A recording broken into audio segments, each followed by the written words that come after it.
very funny. Yeah, smarter than fifth grade. What organization is this? I'm by myself. You're by yourself? Yeah, I'm independent. What are you trying to promote? So I'm trying to basically promote common sense. Common sense. That's what it is. One person club.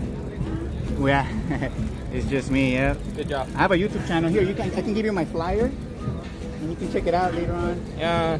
Here you go. I'm always encouraged by people who are trying to do everything by themselves. Oh, Are you just trying to be a YouTuber to... No. YouTube is secondary. Okay. This is the primary reason why I'm doing it. I'm going to read about it. Definitely. Thank you so much. Yeah, take care.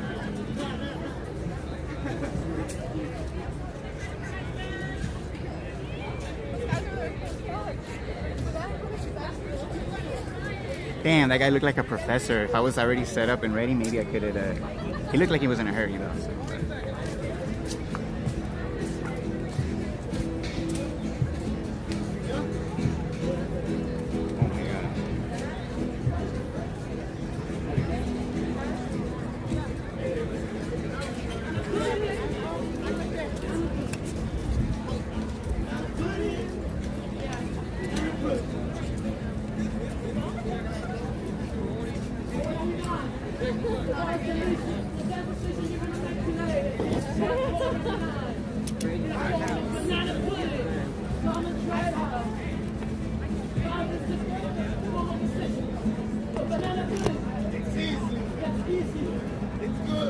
Alright, so there's like an event going on here at UCR, so it's pretty packed. Not with students, like usually, but it's a bunch of booths around. Are you smarter than a fifth grader? I am. Are you? Probably not. You probably are. Okay. So Ask me. Wait, what is this? That's a ball that's floating in water. No fucking way. Seriously? Yeah, it's tied to what's the point of it? So actually, I have two very easy questions, and they have to do with that. Okay. And then they're elementary physics, so anyone should be able to get them. I would hope. Trust me, you'll get them. All right, so we'll start with the first one. So here I have 3 box trucks. Okay. They're completely sealed. They're all on a level surface, and they all have an apple hanging from a string. Okay. The only difference between these 3 box trucks is that one is at rest, one is accelerating forward, and one is accelerating in reverse. Yep. So out of these 3, which one is at rest? This one's at rest. Yes. How did you know that one's at rest? Because it's in the center. It's not moving. Yes. Pretty easy, right? Which one's accelerating forward? This one. Yes. How did you know that one's accelerating Because when forward? you go forward, the pressure goes backwards on you. So because of the inertia of the apple, it remains in its position. Everything else is moving. Yeah. So the apple only appears to swing back. And that's because everything else is Even though the moving. car is going forward. Yes, Yep. yes, perfect. You got it. That's the first one. So the second one, again, pretty similar, but instead of an apple, is a helium balloon. Okay. Yeah, it's a helium balloon, so it's buoyant. That's the difference. So same thing. Out of these 3, which one is at rest? This one's still at rest. Yes, and it's for the same reason as the first. Exactly. Which one's accelerating forward? Trick question. I think it's still this one. Okay, so this one I'm going to help you out a little bit. So this, again, it's a buoyant object, no different than the balloon. So it's floating, so it represents the balloon. Okay. So it's at rest right now, that's right? the point of this. So I'm going to accelerate it and then see what direction the ball goes, right? Okay. Went forward. All right. So back to this question. Let's see. It is C. Okay. Now, there is 2 reasons why it's C. Do you happen to know why? I do not. Okay, so the first reason is air is more dense than helium, right? And in this scenario, water is more dense than air. Okay. So obviously, the density difference is the first reason. Second reason is a force. So as soon as I apply the force in this direction, all of the air that's inside of the truck is also being forced in that same direction. And because air is more dense than helium, it's able to push. Yes, it moves it along with it. Okay. You got it. Perfect. Yeah. So I actually recreated this experiment in a cargo van, and it's basically both questions in one. So this is a real... Like a real experiment? You're driving a car? Yes, in a cargo van. So I want to see if you can tell what direction I accelerated. So this is the true, are you smarter than a 5th grader question. Did I accelerate right, left, or did it remain still at rest?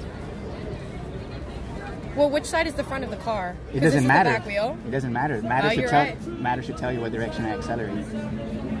Well, if it's... So there's an apple, it's red, and the helium balloon is pink. You're going forward. What direction would that be? That's this way. Yes, Yeah. that's the direction I Yeah. accelerated. You got it. So Okay. one last bonus question. Okay. So it looks like the apple and the helium balloon are moving away from each other, Yeah. right? That's what it looks like. But in reality, only one of those 2 has true motion. So only one is actually It's the moving. apple. No. No? It's the helium balloon. Well, it's because the helium balloon is being pushed by the air. Yes, so it's whereas that the balloon is being- moving through space. The apple is not. It only appears to move because it's being left behind. Sick. Everything else is moving, right? Okay, yeah. Okay, so here's one last question before you go. If I have a helium balloon here on Earth and I release it, what direction does it go? Up. Yes, why does it go up? There's two reasons. That's a great question. I feel like, well, it has to do with gravity, because gravity doesn't have a force on the balloon necessarily. Okay, and gravity is the because- first reason, but what's the second reason? Because helium is lighter than air. Yes, you it got just, the second. Okay, so helium is lighter than air. That's the first reason. Second reason is a force. But I don't know if you knew, gravity as a pulling force is only a theory because it has never been measured or detected. Really? Yes, so Okay. it's just a theory. It has nothing physical to back it up. So the reality is the force of the Earth is actually a push. So you're not being pulled down towards the Earth right now by a force. It's literally the Earth pushing up against you right now. So the Earth is literally moving up through space right now. And that upwards push, it's what's pushing up the air, and that's why helium balloons go up. So when you release a helium balloon in an apple, only the helium balloon has true motion up, but the apple has apparent motion. That's because everything else is moving up. And that's Wow. why gravity is just a theory. So this is the real reason why I'm doing this before you go. You believe the Earth is a ball, right? I do believe the Earth is a, Yeah. is a sphere. Do you understand that on a ball, up is relative? So if you're standing on a ball, up is relative. Okay. So up is, if you're standing here, up is this way, but if you're standing down here, up is this way, Yeah. right? And every direction away from the center is up, right? If we could prove physically that the force of the Earth is actually a push and not a pull, and physics shows us that, how can the Earth push up in every direction at the same time if it was a ball? Well, that's just a theory that gravity and the Earth is a push, not a pull. It's actually not a theory. Have you heard of the normal force of the Earth? So that's a real force that's acknowledged because buoyancy is a force. So are you Buoyancy is a push. suggesting that the Earth is not a round circle? So what I'm suggesting is that in order for people to believe in the ball Earth theory, they first have to believe in the theory of gravity being a pull. Because if we could prove that it's actually a push, and that's what physics shows us, buoyancy, then the whole heliocentric model would just fall apart because the Earth will have to be expanding to be able to push up in every direction. It would just explode. It wouldn't work. So again, this will be the number one proof to debunk the globe Earth is the fact that gravity is a push, not a pull. What does that mean? That means the Earth is just an extended level plane and is pushing up in one direction. So everybody's up is the same. It's So not do you believe in relative. flat Earth, then? No, flat Earth is a psyop, and I'm gonna tell you why. So over 95% of flat earthers claim the Earth is motionless. So they deny the force of the Earth. They don't claim it's a pull or a push. So they have their own magical explanation to why things fall. Okay. So they have no real reason to why things fall. That's flat Earth. Globe Earth, they are claiming there's a magical pulling force that has never been measured or detected. The reason why things fall is because they have inertia, and it's the Earth that's moving up to So catch then it what up. shape do you think the Earth is? So the Earth is an extended level plane. What it looks like as a whole, nobody knows. Nobody has a God's eye view of the Earth. So I know NASA and all the other space agencies claim to go to outer space and see the Earth. But it's multiple different pictures put into one. Yes, it's a composite Yeah, image. It's yeah. not a real image. A real image of the Earth as a whole doesn't exist. Yeah. And you gotta ask yourself why. And in my opinion, it's because it doesn't exist. What's your name? My name is William. Brooke. It's very nice to meet Yeah, you. nice to This meet is you a great too. conversation. Yeah, thank you. So here's my channel. I'll give you my channel, and I go to other universities as well, and I speak to professors as well about this Okay. topic. And yeah, nobody can prove the globe because it doesn't exist. So Fantastic. so in there are the 6 top proofs that debunk the globe Earth on top of the number 1, which is the fact that gravity is a push, not a pull. So are you doing like research on this, or is I've this done- just like a freelance thing that you decided to do? Well, I do, this is what I do in my free time. Uh-huh. So this is the number 1 censored topic online by far. So the Okay. whole globe Earth versus flat Earth is just a false dichotomy. So real truthers like myself are, pretty censored. So I'm pretty super censored online. So I literally just come out, to the real world to talk to real people to try and share this information because it's not going to spread online. You never know. You Yeah. have to meet the right people. Yeah, believe it or not, you do. But are these people willing to put their careers on the line? True. Because It's a very interesting topic. I never thought about it All right. before. Thanks for the chat, Thank man. you so much. It's Appreciate great. it. Yeah, thank you. Have a good one.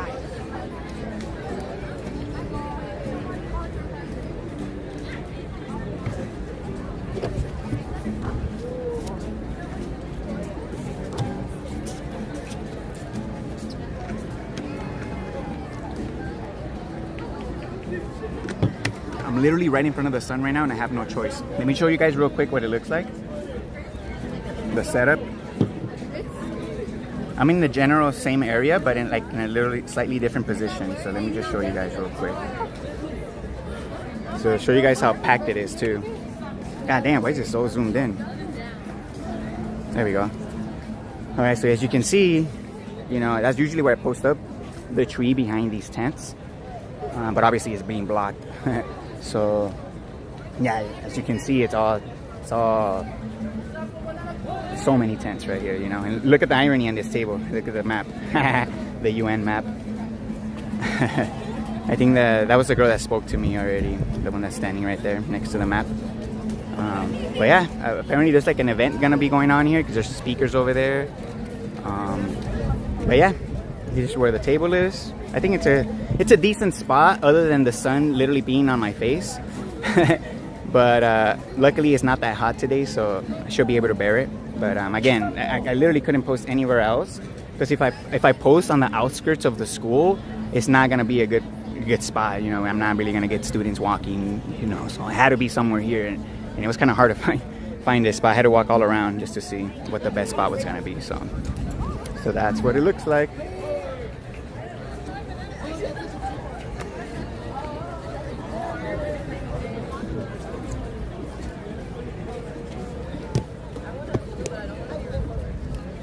Whew. Man, I can't believe I just left my phone on the table like that. God dang it.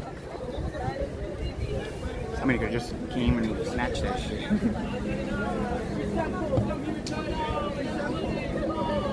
Yeah, that was a really good conversation, the first one that I had.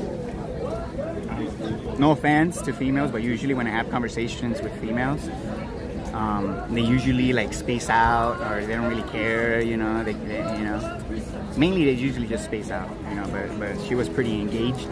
She understood the questions, you know, very simple, you know, didn't overthink it, you know, which is perfect. And yeah, you know, unfortunately I forgot to ask her why she believes the Earth is a globe, you know, but oh well, it is what it is.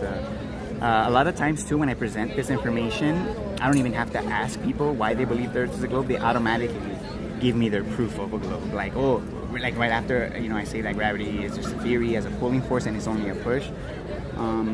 Usually they rebuttal with a globe Earth proof, for example, like, oh, well, what about boats that go over the horizon, right? Or what about images of the Earth, right? So usually people do, you know, share their thoughts without me having to ask them, right? But yeah, oh well, it is what it is. Let me see if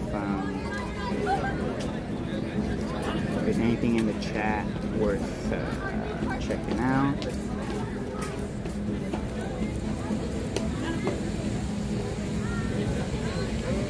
Alright, David, Renewed Awareness, Capivine, Dr. Bass, Vladimir, Tempa, One Man, Sir Turtle Otter, and everyone else watching. Welcome, welcome. Oof. God damn, it's a little warm here in the sun.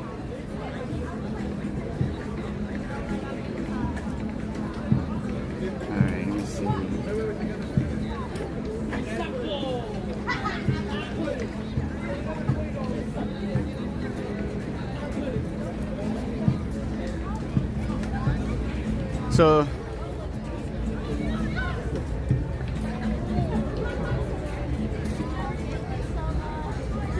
So the title of the video, right? Force is matter moving through resistance.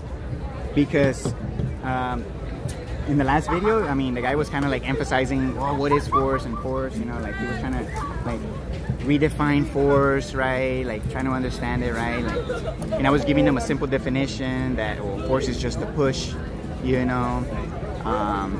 It's not a pull. That was my main point for saying that, keeping it simple. It's just to highlight the fact that pull as a force doesn't exist. There's no mechanism to a pulling force that can be recreated or demonstrated, right? Everything that we experience here on Earth is through pressure. All the motion we experience is usually some kind of pressure, some pressure change or something pushing against something else, right? But if I was to get more like a detailed, right, in the definition, opposed to just saying a push, right, I would say that a force is matter moving through resistance. I would say that's the most simplest definition to what a force is, right? Again, the globe Earth tries to redefine that and claim that force is only acceleration, right? That's where F equals ma, right? Because apparently acceleration is the only way to create resistance here on Earth, right? But they fail to realize that not only one, we are within the Earth experiencing the force of the Earth, so we're not isolating matter, to be able to determine that only acceleration is required, right? And two, we don't know how fast we need to travel to be able to get a reading of resistance, right? If we were to get, even if we were to isolate matter, right? Because in my opinion, the resistance, if the resistance to matter, it's a very weak resistance, you know, so you require, you know, to be traveling at very high speeds, you know, to be able to get a resistance reading, in my opinion, again. But at the end of the day, again, force is matter moving through resistance at the end of the day. Whether you're a globe earther or not, you have to acknowledge that, you know, it's obvious, right? But again, the globe earth assumes that the only way to have resistance is through acceleration, which in my opinion doesn't really make sense, because then matter would have to kind of know when it's being accelerated to somehow resist itself from being pushed or accelerated.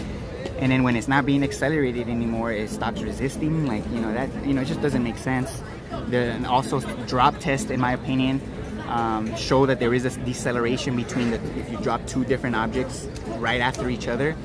In my opinion, that shows that there is a deceleration happening here, opposed to matter remaining at constant speed in free fall. So there are drop tests, you know, and another thing is that here on Earth we don't experience no resistance. There's no such thing as no resistance. Like, that is just the theory, right? That if matter existed where there's no thing, and then we moved it and there's nothing to resist it, then that object will just move forever, right? If it was in an environment where there was no thing. If, you know, that's what people fail to realize, that it's an assumption, you know, because that's not our environment that we live on right now. We don't live in a vacuum, in a place of no thing, right? We exist within Earth, and there's a lot of things going on. Obviously, we have air, there's the magnetic field, you know, there's a lot of different things here on Earth. You know, there's a static field, you know, that can cause resistance. Obviously, air resistance is one thing, but obviously, you know, in free fall, that's negligible because, you know, the air is also moving up, so air cannot resist matter in free fall. But to deny that, you know, just to jump to the assumption again that only acceleration is the only cause for resistance, to me, that's just, again, it's an assumption at the end of the day. And the globe Earth, in my opinion, pushed that from the start because they knew that this was going to come out eventually. So they needed something to like stump it, in my opinion. But again, it doesn't really change the fact, you know, whether the Earth is, whether you need acceleration for force or constant, you know, speed. It doesn't change the fact that debunks the globe Earth regardless. Whether you need acceleration or constant motion, that doesn't really matter when it comes to debunking the globe Earth. You know, those are the great news. So we can dive into these other avenues of the motion of the Earth, right? And it doesn't hurt, you know, the upwards movement, in my opinion, you know. Because again, at the end of the day, that upwards movement of the Earth is what debunks the globe Earth. It doesn't matter what the speed and exact trajectory is, you know. It doesn't really matter, you know. Again, when it comes to debunking the globe Earth, obviously. But so yeah, that's just my 2 cents about that. That you obviously need resistance, you know, and motion to have a force. Because think about it, it's in the language. When you force something or someone to you know, to do something, or you force them to move over here, there's obviously resistance. That's why you're using force now. You know, that's why the police force uses the word force a lot, right? Because there's the perp resists. When you're resisting, now we're gonna have to use force because there's resistance, right?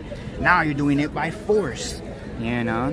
So again, motion and resistance go hand in hand when it comes to force. You know, it's kind of required.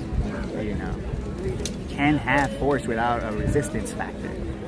You know, so that's what it comes down to. You know, so if you're a motionless flat earther, then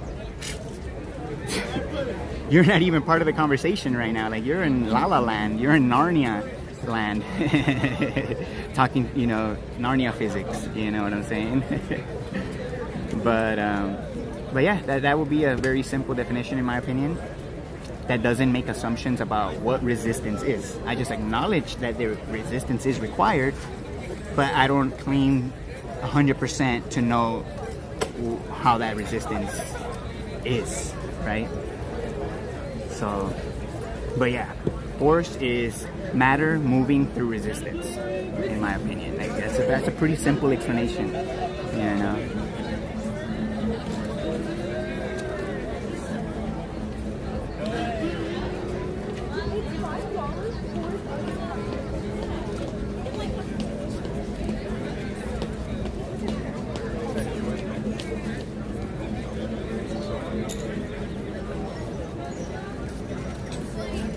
It's like down here.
What kind of path upward do you think the Earth is on? Surely isn't linear. Yeah, again, I personally don't think the Earth is moving linearly, like infinitely. Again, because of the tides. Now, I heard some other arguments that are, the lakes, right? The lakes don't have tides, therefore it cannot be a change in the motion vector, right? But here's the thing, and here's another thing that people use. The oceans have salt, and lakes don't have tides. Therefore, it has to do with something to do with electromagnetism, because obviously it's the salt in the water of the oceans that's why there's tides there, right?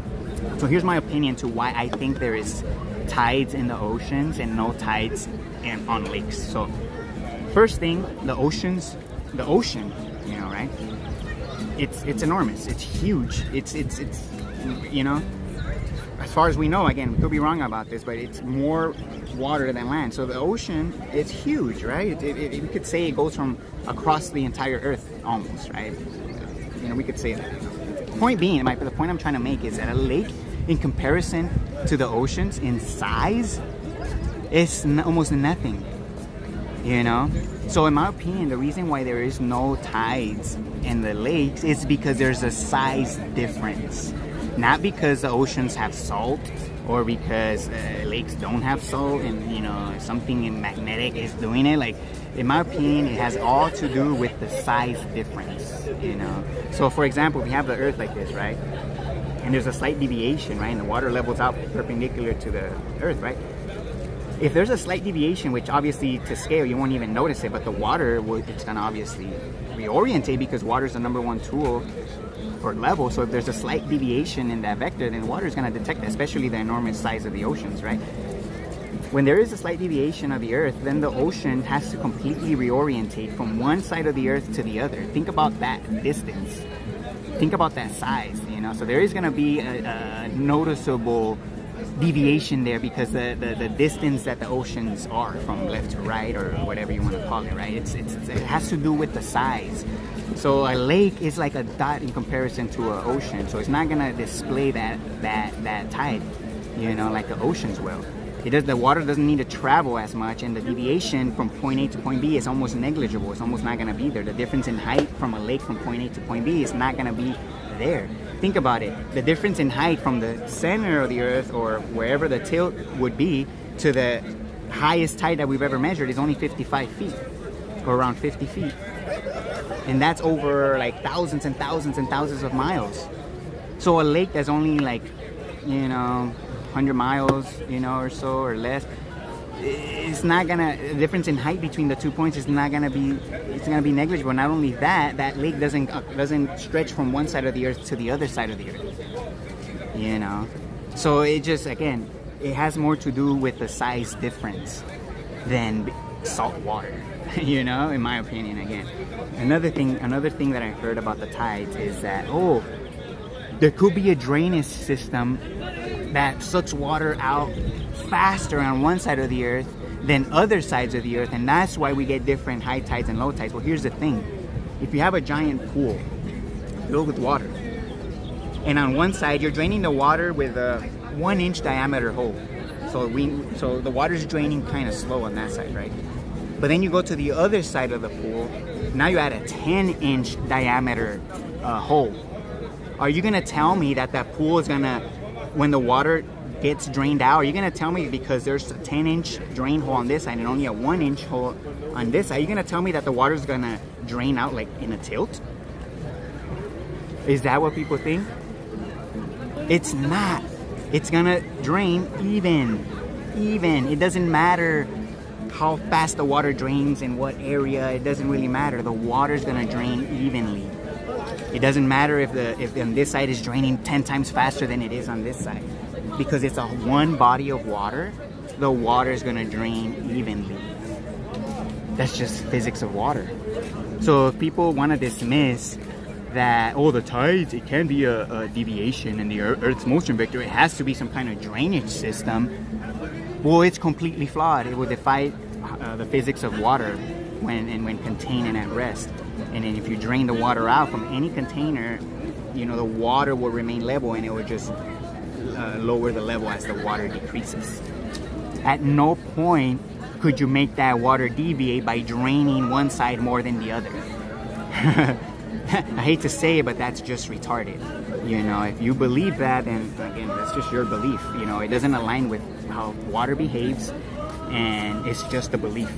In my opinion, the most logical, rational explanation for the tides is that there is a change in the Earth's motion vector. So here, let me just show this example real quick. I'll show a couple examples.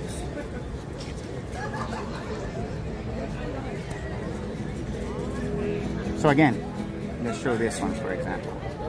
So again, when water is contained and at rest, the one on top, water is level, right? It's perpendicular to the vertical motion vector, right? When we introduce another vector, a horizontal vector now, and we accelerate, we introduce a new vector to that water in that container. So what happens? The water deviates and reorientates relative to the direction of the new vector now. So now we have a deviation of water, right? Based on the new vector that we put in that container, right? So water changes its levelness perpendicular to the motion vector, right? That's a fact. That's how water behaves. Nobody can deny that. Now, what are the tides, right? So this is what we know of the tides. Again, this is the mainstream definition to top it off. So the difference in height between the high tide and the low tide is called the tidal range. A horizontal, look at that, even the mainstream acknowledges that. It's a horizontal movement of water often accompanies the rising and falling of the tide. So it's a horizontal movement of water. We know water cannot move itself, right? But we do know water will reorientate itself relative to the direction of the vector, right? So this is what the definition is. The typical tidal range in the open ocean is about 1 meter, which is about 3 feet. Hey, what's up, man? Want to give this a shot real quick? I want to try. Yeah. All right, definitely. Is this filming? Yeah, it's filming. Yeah. So here, 2 very easy multiple choice questions. They're elementary physics. So here, I have 3 box charts. They're completely sealed. They're all on a level surface, and they all have an apple hanging from a string. Yeah. The only difference between these 3 is that one is at rest, one is accelerating forward, and one is accelerating in reverse. So out of these 3, which one is at rest? At rest? At rest. B. Yes. How did you know B is at rest? Because gravity's pushing it down. And would you say because the apple's not swinging? Exactly, it's not moving? yeah. Yeah, exactly. You got it. So which one's accelerating forward? Forward? A. How did you know he's accelerating forward? Because it's pushing it back. Well, the apple's not being pushed back per se, it's being left back. Left back, yeah, because it has inertia, it resists this position, and everything else is just moving forward. Exactly, yeah. So it only appears like the apple swing back, but it was just being left behind. Okay. All right, so you got it. So that's the first one. The second one Pretty similar, but instead of an apple is a helium balloon. So now this is a buoyant object. So that's the difference. Okay. So it floats. Same thing. But same thing. Out of these three, which one is at rest? B. Yes, and it's for the same reason as the first because there's no motion of the balloon. So which one's accelerating forward? C. Okay. Was that a guess or did you know it was C? C. Okay, you know it was C? How did you know it was C? It is because C. There's actually two reasons why it's C. Do you happen to know why? I knew the answer to this. I remember seeing this picture. I'm good with pictures. That's Okay. So I'll explain to you why it is C. So there is two reasons. The first reason is air is more dense than helium. Exactly. Yeah, and the second reason is a force. So as soon as I apply the force in this direction, all of the air that's inside the truck is also being forced in that same direction through space. And because air is more dense than helium, is able to push it along with it. So again, air is able to push helium because it's more dense, right? And this represents the helium balloon because it's less dense and it moves with the water. Yeah. So if you accelerate the water this way, It'll go forward. yeah, Exactly. so that's what a buoyant effect will be. Okay. So here, I recreated this experiment in a cargo van in real life. No, that's it. Yeah, and I want to, so it's basically both questions in one. And I want to see if you're truly smarter than a fifth grader. What direction did I accelerate? Right, left, or is it at rest? You went that way. Yes, Yeah. you got it. Yeah, because So, you got both the apple and the balloon yes. going. Apple's going back because of gravity. Balloon's going that way with inertia. Yeah. It's actually the other way around. Really? I was gonna ask you. So here's the thing. It looks like the apple and the balloon are moving away from each other, right? Yeah. It looks like they're moving away from each other, but in reality, only one is actually moving. So out of these two, which one's moving, the apple or the helium balloon? Which one's moving through space? Which one's actually being pushed? The apple. No, it's the balloon being pushed by the air, and the air is being pushed by the truck. The apple is just being left behind. Oh, So the that's what it is. apple Okay. has apparent motion because of inertia. The balloon has true motion because it's a force. Buoyancy is a force. Right. So one last question before you go. If I have a helium balloon here on Earth and I release it, what direction does it go? Oh. Why do you think it goes up? There's two reasons again why it goes up. Helium. Yes, so there's two reasons. So helium is less dense than air. That's the first reason. And the second reason is a force. So I don't know if you knew gravity as a pulling force is just a theory because it has never been measured or detected. So it doesn't exist. So the real force of the Earth is a push.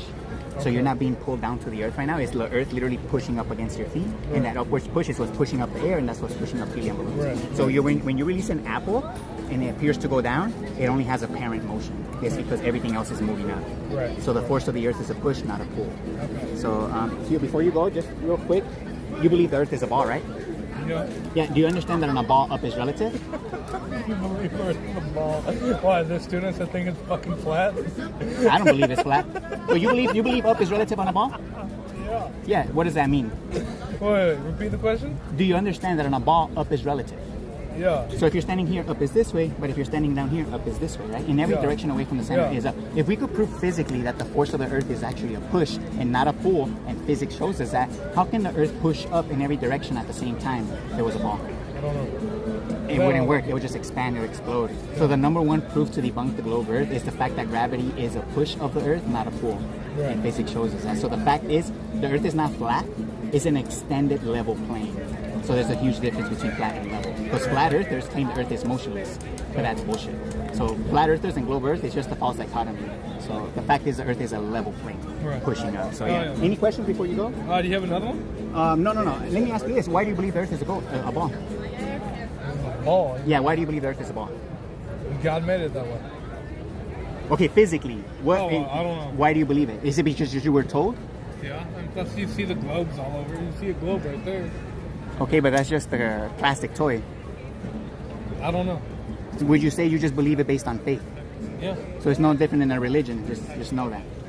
Physics shows that it's impossible for the Earth to be a globe. It's actually a level plane pushing up, not pulling you down. So that's the reality. That's physics.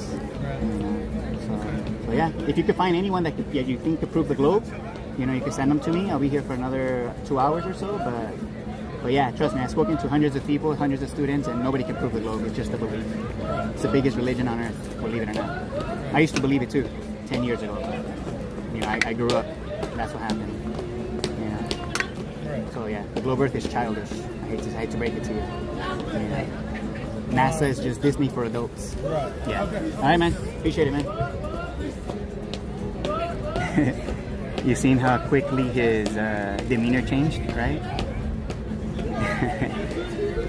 That laugh kind of got me. He really laughed. I was about to join him too. Nah, but then once you get to the nitty gritty, you know, and stick to the facts and stay confident, they can't laugh at reality. They can't laugh at physics. I mean, they could. They're just gonna look silly, right? Which is why he didn't anymore, you know. But yeah, it is what it is. I get it, you know. The brainwashing does go deep, you know. Unfortunately, you know, it is what it is, and this is just one step towards breaking that, you know. What else could we do, right? What else are we gonna do? Just sit around waiting for someone else to do the work, right? Is that what we're gonna do? So that's no different than waiting for Jesus. For those people that mock the rapture, right, or the second coming, right? For those of you that are mocking the second coming of Jesus, right, which is fucking ridiculous and retarded, is just a way to keep people stumped and just waiting for nothing, right? If you believe that, or if you mock that, I'm sorry, then not doing anything is no different than that. Just waiting for someone else to do the work, to spread the truth, is no different than just waiting for Jesus. The only difference is that the person you've been waiting for is yourself. So guess what? You don't even need to wait for anyone. It's yourself. You're the person you've been waiting for. It's up to you to make the change, to go out and spread truth. You know, you're Jesus. You're the Jesus you've been waiting for to spread truth. Jesus is just a metaphor for every single one of us. So if they got you believing to waiting for some fucking imaginary fucking character that doesn't even exist, then you're gonna be waiting for the rest of your life until you die. That's just a fact. Because nobody's gonna come to save you. You can only save yourself. You know, fact. You know, so you either take action or don't. But you can't complain, you know, if you don't take action from all the shit that's happening around you. You have no right to complain if you don't take action. If you don't stand up for the truth and spread truth, you have no right to complain about what the fuck is going on in the world. Because you're the problem. You're the reason why it keeps happening. Your ignorance, your laziness, your incompetence, all of that combined is the reason why we're in the state we're in. It's because people are not taking charge. People are not taking action. You know? What are they waiting for? I don't know. Fucking time's flying by. Like, what the fuck? It's been 10 years since I came across this subject that quick. 10 years like that. You're gonna blink, 10 more years are gonna pass by again. And what the fuck did you do? Did you do anything? Did you at least try to push this forward? Did you at least try to speak to others about this? Like, you have no one else to blame but yourself at the end of the day. You know? So at the end of the day, I don't have a guilty conscience. I'm doing what I can with my free time, whatever free time that I can make. You know, I do what I can even when I'm not filming. I spread business cards, I spread flyers, I put my flyers in people's cars and stuff like that. You know, I do other things to try and reach people, right? When I'm not recording, right? Or when I'm not out here speaking to students, in other words. But again, at the end of the day, it's how far do we want to take this? It's up to us. You know, you can't blame anyone else at the end of the day. As a grown-ass adult, coming across this information, this vital information that can literally change the world for the better, if you're not doing nothing with it, what was the point of you even coming across this at the end of the day? You're no different than just a person that's just going along to get along. I mean, you're doing it with just a little bit of awareness now. You're doing the same thing, just with a little bit of awareness now. You know, so...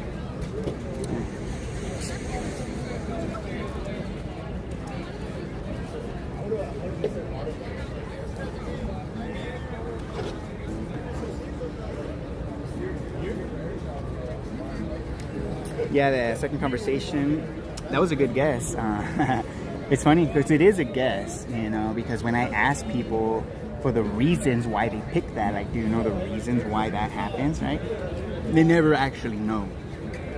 So it's kind of a guess. And even if it wasn't a guess, like they say they did know how a helium balloon acts when inside a container and accelerate it, like even if they've seen that happen before and that's why they picked it, they still don't understand the cause of it. So they understand the effect and they understand that that's what happens, right? But they don't understand the cause, right? The factors that made that happen. And I believe, and I think that's what's key when it comes to understanding, right? To having an understanding about anything. You need to understand the root of how you came to that conclusion. This happened because of this, and then this happened because of this. So, and that's the same thing with buoyancy, for example. You can't have buoyancy without a push, without matter pushing on something else, and then the air pushing on helium or water pushing on air, it's a chain reaction. You can't have it without the initial force. Because this happens when this happens, and this happens when this happens, type of thing, right? It's very common sense. It's very elementary level thinking. The reason why people don't think that way is because people weren't taught how to think. They were told what to think, right? So there's a huge difference with being told what to think and knowing how to think.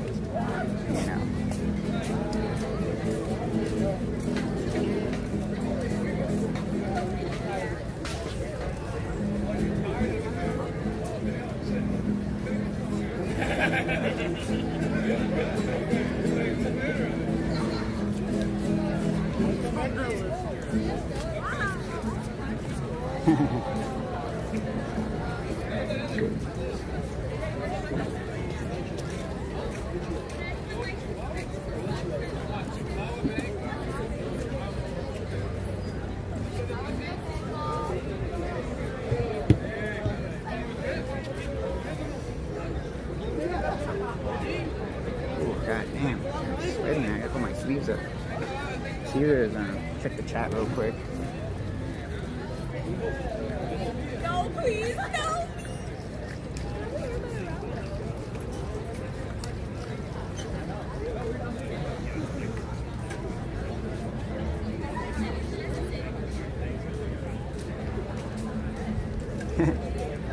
Imagine the cognitive dissonance of believing plumb lines intersect. I know, that's fucking lunacy, in my opinion. But yeah. Oh yeah, before that conversation I was talking about, I was just giving my final thoughts about the tides, right? In my opinion, that again, I was showing again what the tides are. I was reading let's see if I could read this. Oh my god, not that one. God dang it.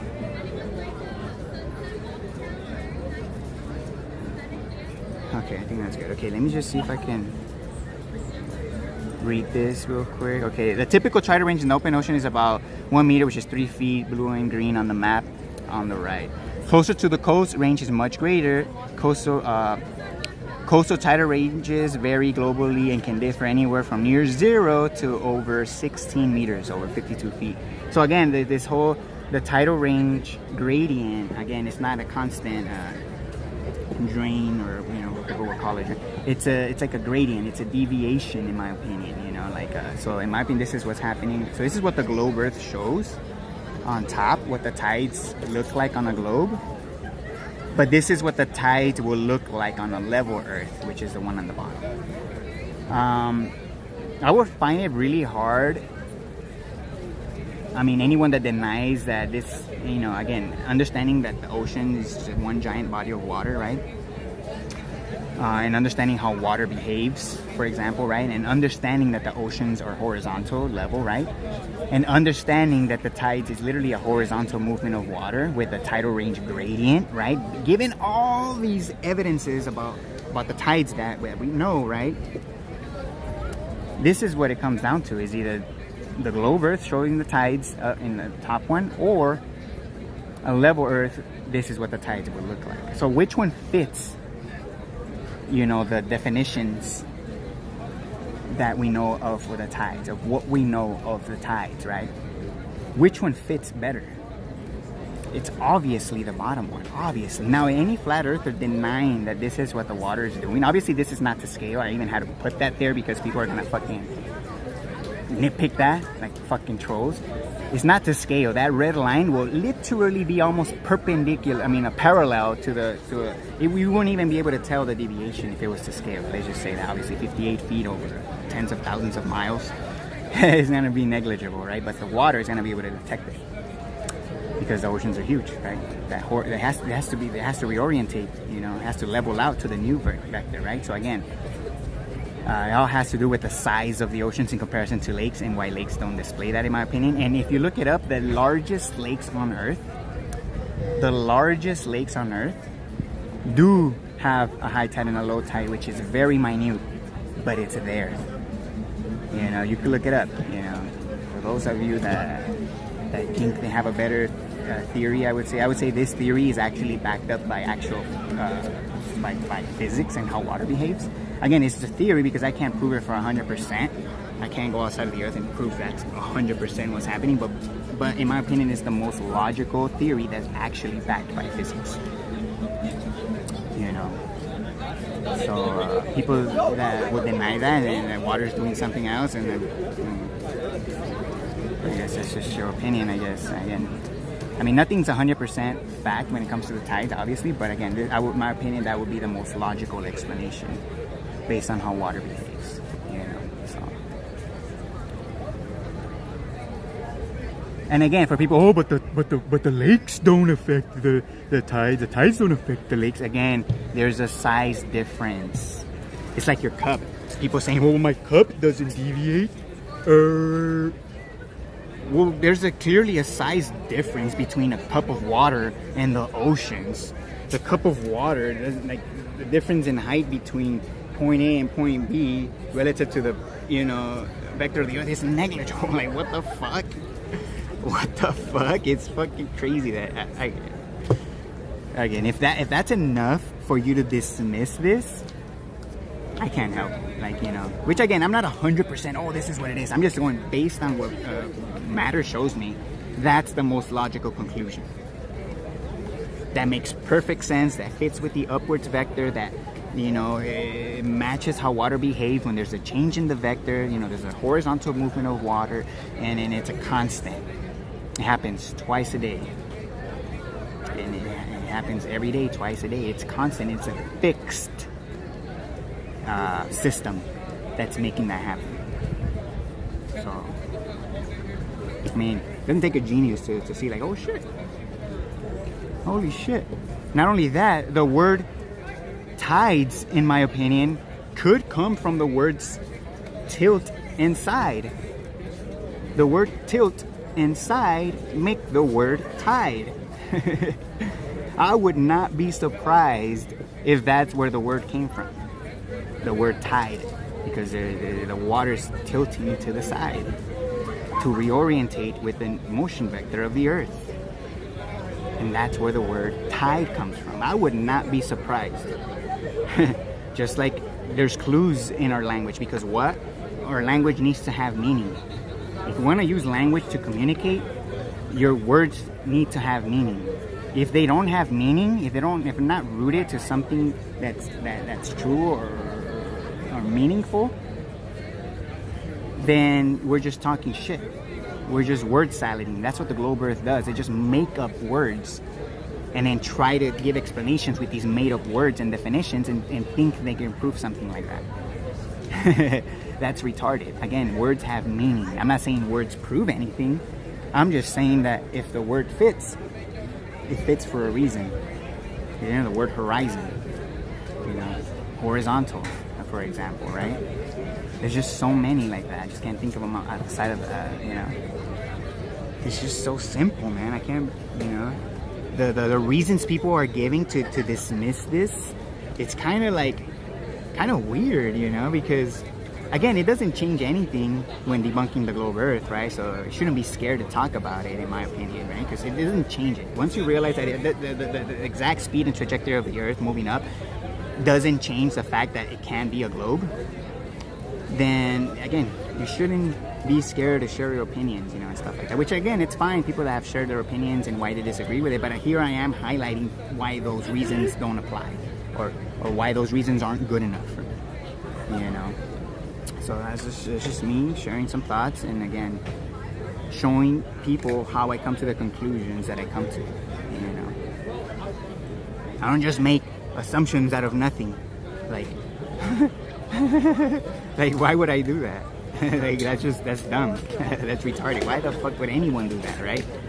Unless you're trying to deceive people, unless you're trying to lie to people, which is what the globe earth did. And now motionless flat earthers are on the same boat. So at the end of the day, you gotta discern for yourself. Nobody's gonna think for you. Nobody's gonna walk your walk. Nobody's gonna live your life. You can only do that for yourself. So it's up to you at the end of the day. Someone can point you in the right direction, right? But at the end of the day, you gotta prove to yourself that is right, that is true. You can't just take someone's word.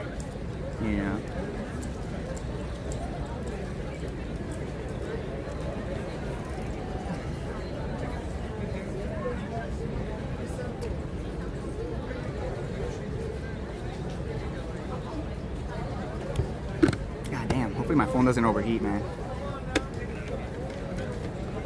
God damn.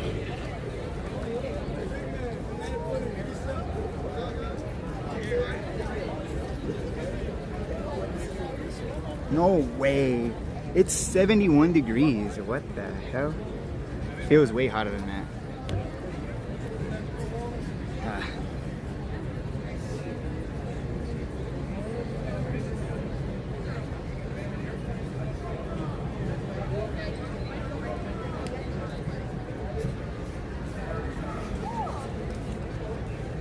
So let's see if there's any rebuttal to what I just said, I guess. I'd like to hear people's opinions.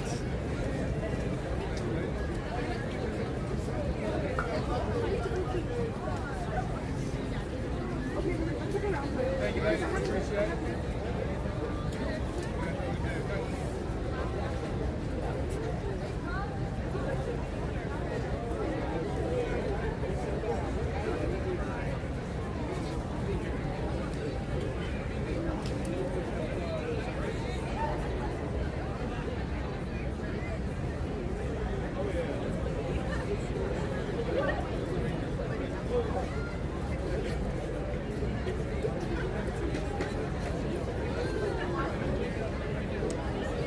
Yeah, your water level shows a tilt, relative to its container and the height difference between your cup, right? Think of the oceans like a giant bowl, right? There's a slight deviation in that bowl, then the oceans will detect it. A little body of water within that is not going to detect that shift. It's just too minute for that little body of water of your cup or your pool or your lake. It has to do with the enormous size of the oceans. But I think I said enough. I spoke my mind. Again, people could just believe whatever they want at the end of the day.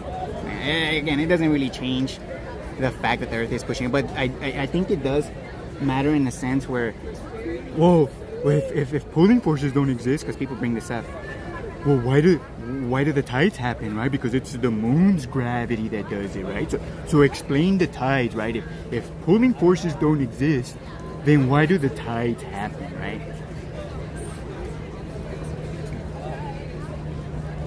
I would say the explanation I just gave, it's like more than enough, which again, I would 100% say that it's not 100% fact, because I haven't been outside to prove that, but based on how the physics of water and based on how matter behaves, that is the most logical conclusion, that it's deviation in the Earth's vector. And again, if it's the upward push of the Earth, it's still the Earth's force causing the tides. It's not the sun, and it's not the moon, it's not the stars, that's retarded. It's the Earth itself that are causing the tides. What other force on Earth can deviate the trillions and trillions and trillions of tons of water here on Earth other than the Earth itself? There's no other force strong enough to do that other than the Earth itself. Leave it. You know? But yeah, enough of that.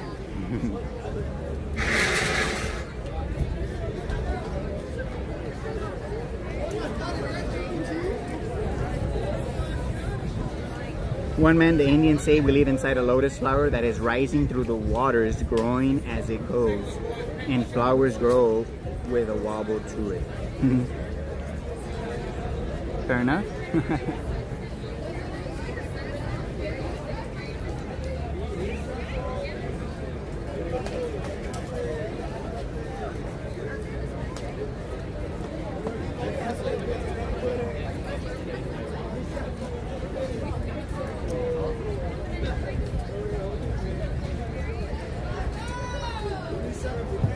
How long have I been on? Almost an hour. Hi. Can you sign my petition? It's for California Science and Health Research. Sorry, I don't sign petitions. What if I'm smarter than a fifth grader? It's for, any California resident can sign. It's pretty easy. How about I give you, just give you my information if you'd like. Oh, yeah? Yeah. All I need is your name, email, and your zip code in California. Sorry, man. I don't like to share my totally fair. information. Yeah. All right. Well, hey, good luck out here. Yeah, no worries, man. Appreciate it. Yeah, for the same reason I don't vote, I don't like to sign petitions. Like, I wasn't trying to be rude or anything, but I just don't want to give my email out. Again, nowadays, who knows what people do with your email. My email that I've had, my personal email that I've had since high school, I think. Yeah, since high school, right? That was fucking old now. But about to be 35, just so you guys could do the math. Point being is, I didn't get any spam on that email. Not until like 3-4 years ago. Zero spam on that email. Zero. Out of nowhere, fucking 10 plus spam emails every day now. Fucking sucks. I don't even know. I fucking unsubscribe from these fucking shit. Try to block them, and then they just keep coming. New ones keep coming. I'm sure most of you go through that, right? Through your emails. I like to keep my emails clean, right? Point being is that that's one of the reasons why I like to share emails, is because it gets sold and you're gonna get a bunch of spam and blah blah blah, stuff like that. And also, I don't, just giving y'all your first and last name and stuff like that. I don't know, but yeah, yeah. I personally don't vote, so that's the same reason I don't like to sign petitions, right? It is what it is. What's up, Martin Allen? Good to see you. Fair enough, Sir Turtle Otter. I've never voted. I don't need a leader. The blind leading the blind. That's exactly what we're experiencing. The blind leading the blind. Fuck.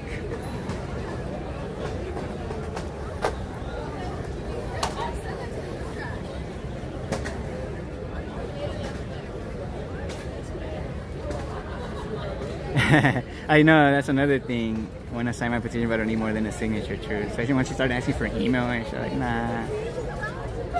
No, thank you. I think I voted once when I was like 18, and it was just for the hype that I am able to vote now. I can vote now, so I'm gonna go vote because I have the right to vote now, right? So I think I voted once when I was like 18 or 19. And again, it was just for that kind of hype, because I could vote now legally, right? But yeah, it's just bullshit. Fucking bullshit.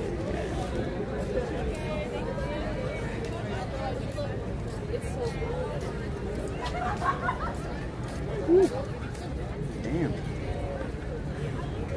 Shouldn't have brought a long sleeve today, but first, I thought I was gonna be in the shade low-key, but oh well.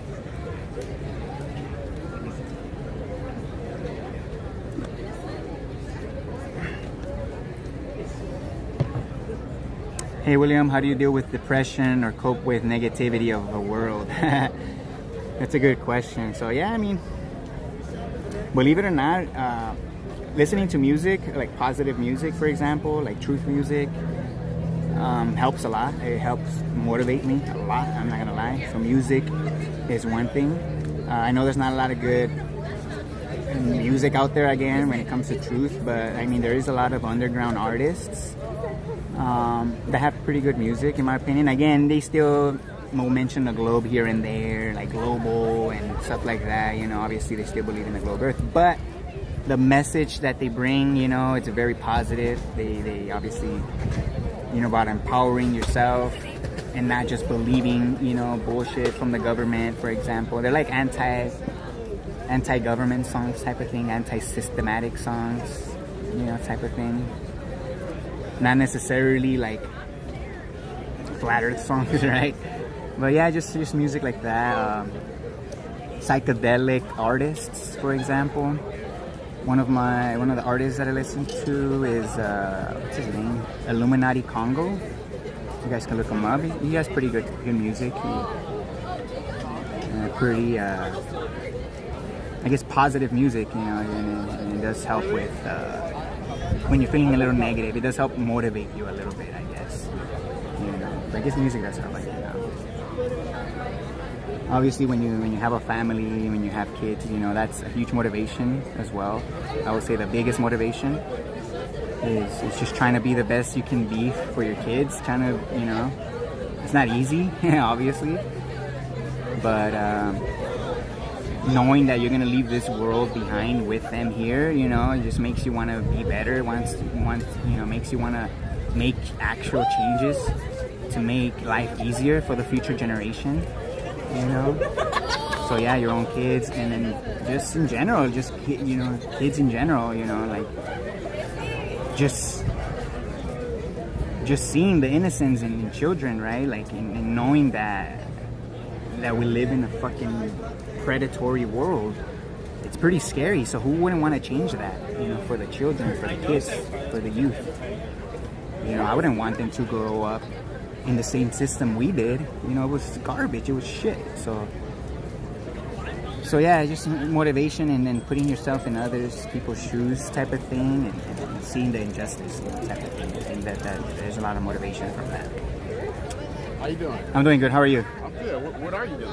I'm trying to see if students here are smarter than a fifth grader or anyone. Can I try? Yeah, definitely. I am a student. Oh, you're a student here? Yes. Oh, definitely. Then, yeah. A non-traditional age student. Yeah.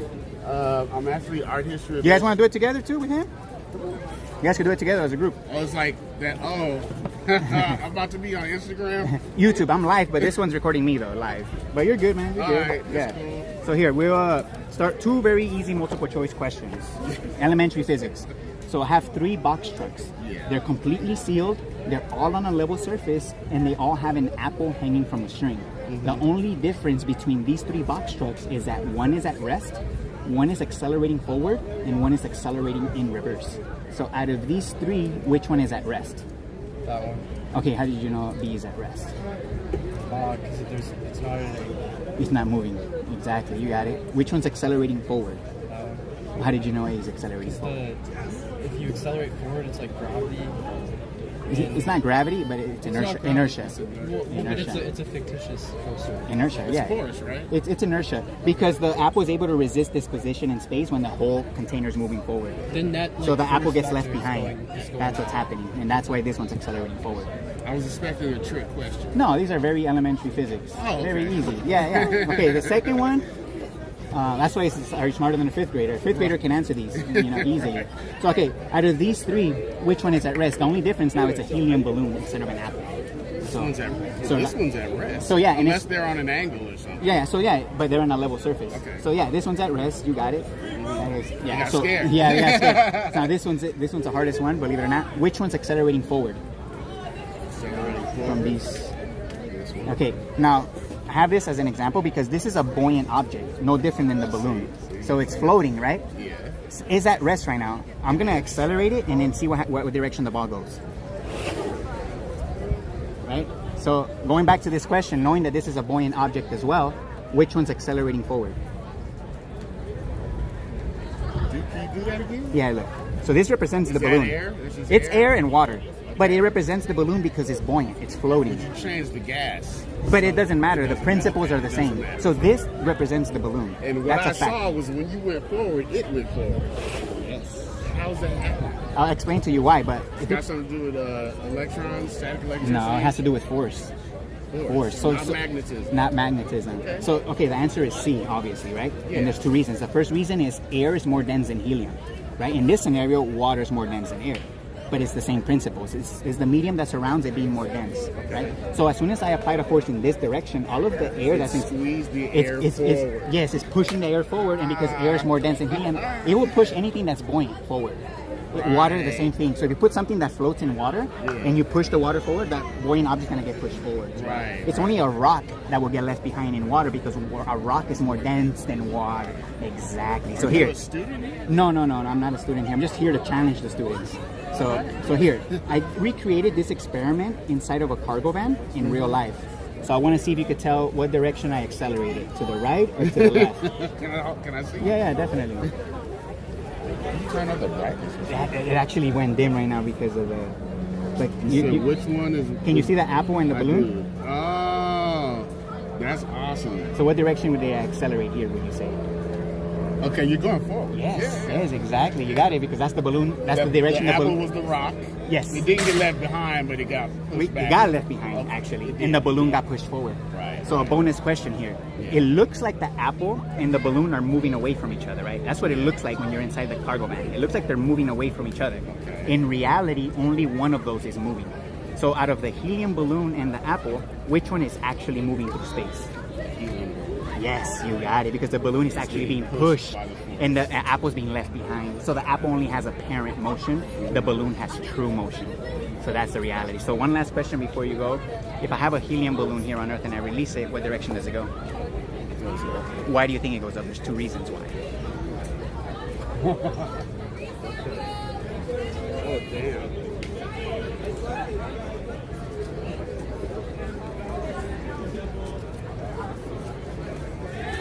It goes up because of difference in density. Yes, so air is more dense than helium. That's the first reason. What's the second reason? Oh, you said it right there. It pushes it up. What's a push? A force. So we need a force as well to push up the helium. What does that mean? I don't know if you knew, gravity as a pulling force is only a theory. So it has never been proven or detected. Okay, stop right there. Yes. It's been debunked, right? Gravity as a pulling force, yes, it doesn't exist. It's just a theory. It was a lie. Yes, it was a lie. So here's the thing though. The actual force of the earth is a push, not a pull. So you're not being pulled down towards the earth, it's the earth pushing up against you. And that upwards push, that upwards motion of the earth is what's pushing up the air, and that's why the air pushes up helium balloons. So when you release an helium balloon and you release an apple, the helium balloon has true motion and the apple has apparent motion because the apple is just being left behind. It's the earth that comes up to meet the apple. So right now everyone's moving up like we're inside that giant elevator. So the earth is like an elevator. It's like the ground is pushing up against your feet. And that's the force of the earth. So here's the thing. This is the real reason why I'm doing this. You believe the earth is a ball, right? You don't believe the earth is a ball? Oh, fair enough. So here's the thing. Because most of the students here believe the earth is a ball, right? On a ball, up is relative. So I don't know if that's what we were told, right? When we were kids. Yeah, if you're standing here, up is this way. Yeah, if you're standing down here, up is this. In every direction away from the center is up on a ball. If we could prove physically that the Earth's force is a push, upwards push, and not a downwards pull, right? And physics shows us that, buoyancy shows us that. Up is relative to your How can the position. Earth push up if it was a So ball? what is your point? My point is the Earth is not a ball. It's an extended level plane pushing up in one direction. So everybody's up is the same. It absolutely, and you don't have to be crazy. You know when I started getting this? Yes. When I was 14, looking in the atlas, we had the big coffee table book. Okay. And it said the Earth is they said the sun is 1,000,000 times larger than the Earth. Yes.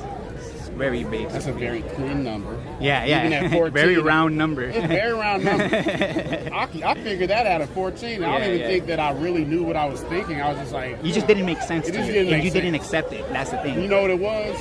I have 14 years of life experience. Yes. And ain't nothing that damn easy. Okay. You know? Yeah, fair enough. So I didn't really get it, but that's where it began. I get it. I You get know, it. No, yeah. I'm a Christian. I'm a man of faith, Okay. and the world is alive. Yep. The physical world, literally. Physical world The lies. physical world is a lie, literally.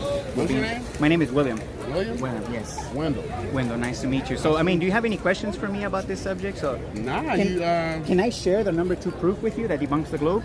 Maybe you want to share with others? So, I am so happy that you are doing yeah. this. So the radius of the Earth that they tell us is 3,959 miles, allegedly. Let me see if I have one. Yeah. Okay, go ahead. So yeah, this is the radius that they tell us the Earth is. Can I take a picture of it? Yeah, take a picture of this. I'm recording all of this too. I'll give you my channel after you leave. I will definitely Yeah. check you out, man, because I don't think that there are enough brave, assertive people Yes, coming out that and doing have, this. and like, you know, like you recognize that I understood, but you have the understanding, you know. There's not a lot of people that have an understanding that want to talk. There's a lot of people that want to talk, but they don't know anything. They don't need research. Yes, they don't have the articulation skills to explain what it they're ain't even thinking. that. They haven't even it could be that. Yeah. But sometimes they don't even look.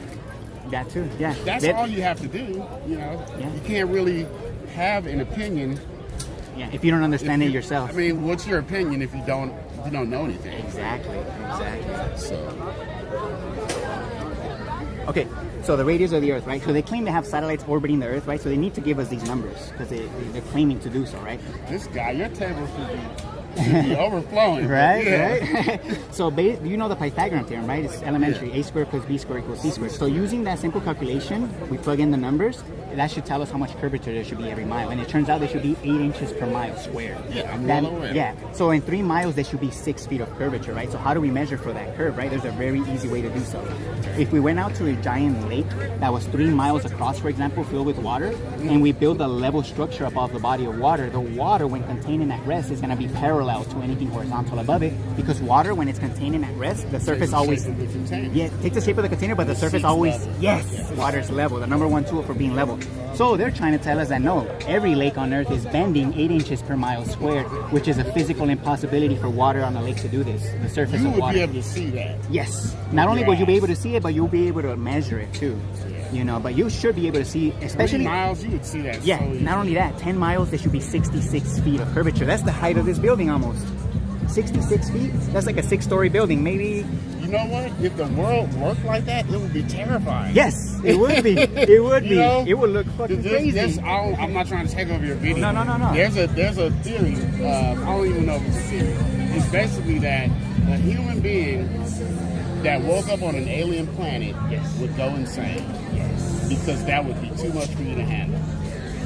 So if we really lived on something that was falling away from us, everywhere we looked, we would all be insane. Imagine flying over falling down Earth. Like it's really ridiculous. It is. Because airplanes fly level. That means they fly horizontal in a perfectly straight line. Fast. They don't bend down to go around the ball. They would always be pushing down the... Yeah. The irony, I don't know if you knew, airplanes actually fly slightly with a 1 degree pointing up.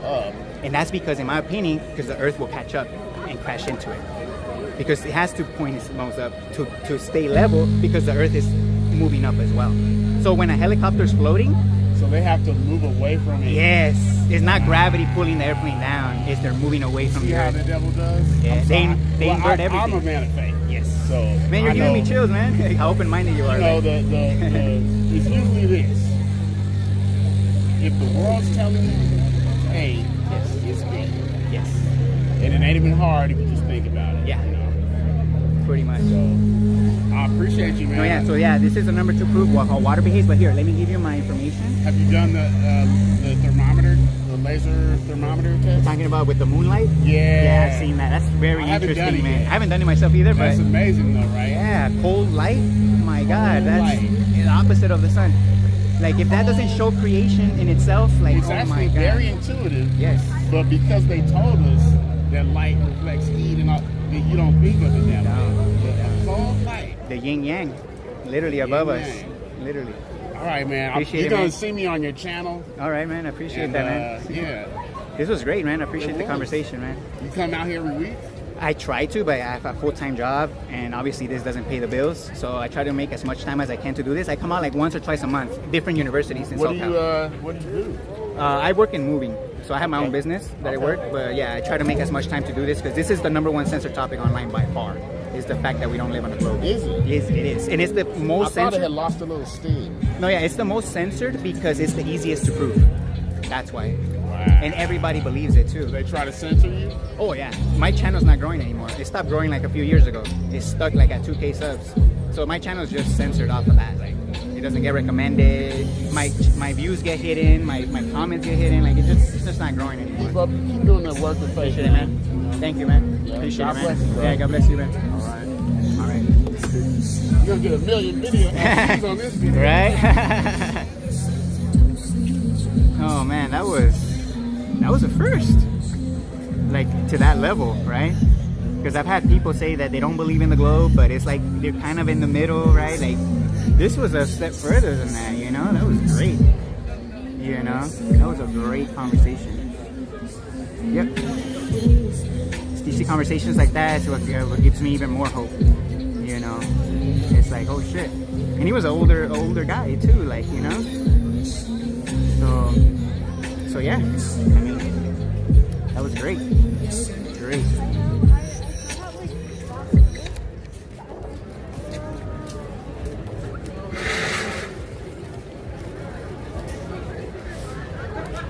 Again, one conversation at a time, man. It's gonna change the world sooner or later.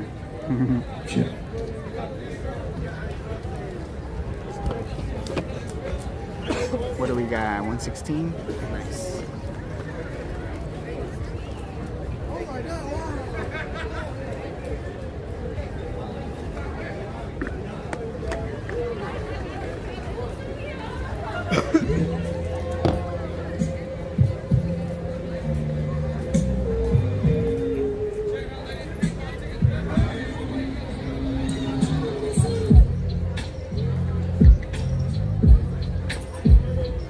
I don't understand why cell phone companies are not investing in keeping your phones cool.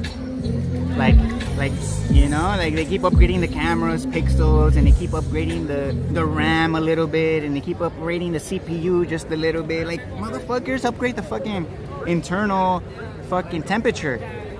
How about you make phones so they don't overheat, so that they can actually stay bright out in the sun? I try to show people the balloon experiment because I'm like right underneath the sun and the brightness dims because it overheats. It's kind of hard to see, you know. But if it was peak brightness, you'll be able to see it pretty good. But again, it's the phone starts to overheat, so it reduces the brightness, makes it hard to see. But god damn, they keep upgrading fucking insignificant shit like on cell phones. Fucking upgrade so that your phone doesn't overheat when you're GPSing it in your car windshield, for example, right?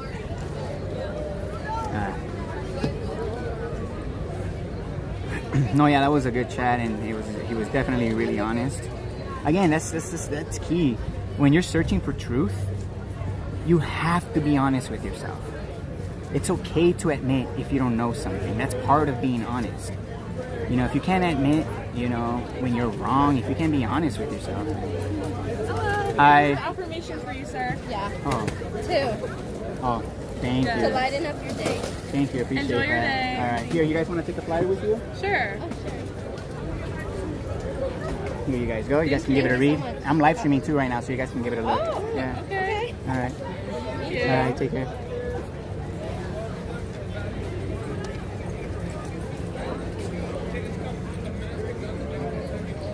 Yeah, liquid cooling, exactly. Not hard, exactly. That's literally what I was trying to think about, but it just like slipped my mind. But yeah, liquid cooling. It's in computers. Some phones already have it, like the lower budget ones. They have liquid cooling. I think the Red Magic phone has it. Like, but yeah, obviously they're just milking money out of people. They'll probably release that feature like 5 years from now, right? That's all the economy is, really. Is just trying to milk as much money as you can out of anything, out of a product, out of a worker. You know, just trying to milk as much money as you can. That's a good businessman, right? That's what makes you a good businessman. It's ridiculous, literally ridiculous.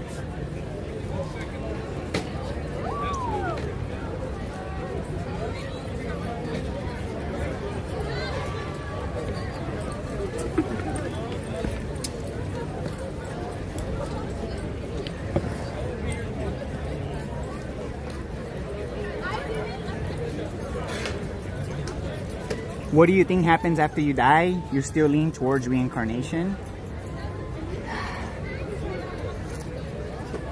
I mean, obviously nobody knows, right? But I mean, reincarnation to me does seem like it's a very possible thing. Like it's a very probable thing. You know, I would say it's definitely up there in my theories about what happens after you die, right? I do contemplate, you know, if there are other physical creations like this, you know, literally next to this one, right? Where the Earth could be moving faster, therefore you weigh more, or the Earth is moving slower, right? And therefore you weigh less, and humans grow taller, you know, in this other realm, and you're able to jump higher. The physics there are slightly different now because you're in a different Earth system, right? So reincarnation, sure. I mean, if it's jumping into these different physical realities, you know, right? If that's the case, right? Again, at the end of the day, I don't know. I mean, yeah, reincarnation could be a thing, you know, for sure. But yeah, it is interesting. Trust me, I get stuck on that. Like, man, what happens when you just die, right? And shit, what the fuck happens, right? Yeah, it's fucking crazy. It's a mystery. We will all find out one day, though. If we haven't before, we'll find out again. We're all gonna die. We're all gonna have to go through it. So it's kind of a little intimidating, I guess, in a way. But it's like, you can't run from it. You can try and run from it, right? But it's like, we're all doomed. You guys could do it together. Oh, there you go. No.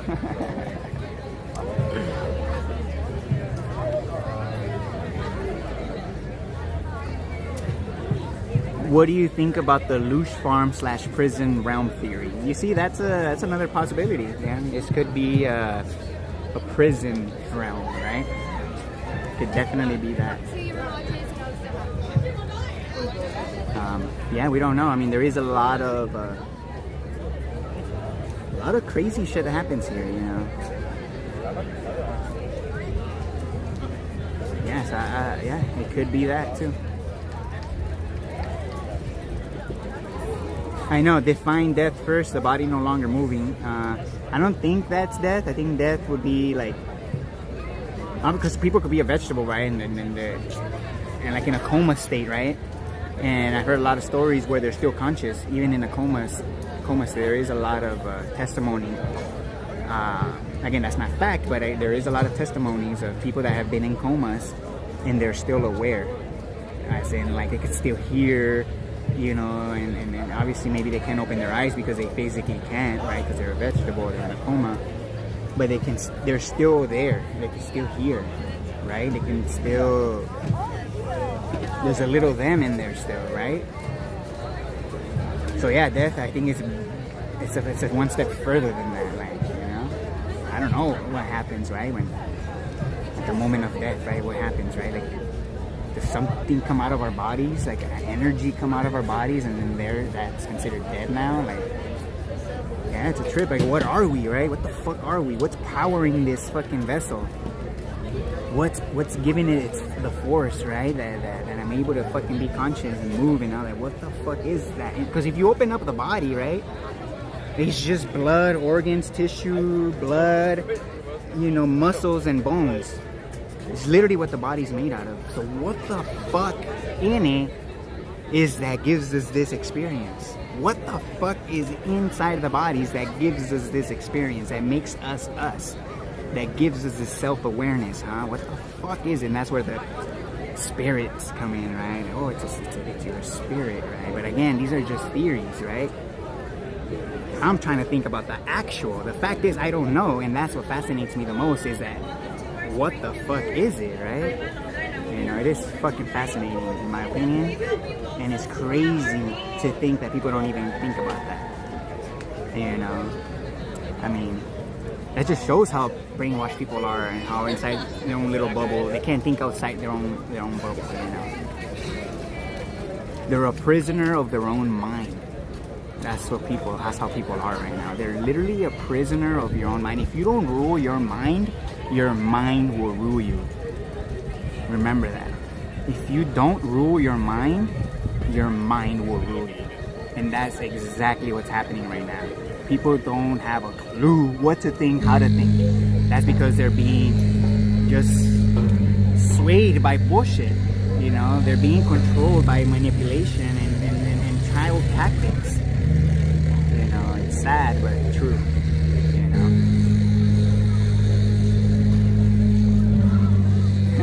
They're literally doing the same thing that they did at UCLA the other day, where the little band is playing.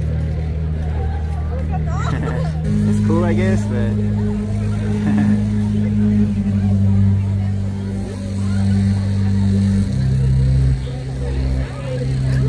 all thoughts are all lies. In a sense, yeah, you could say that. I mean, thoughts are not real, that's for one thing.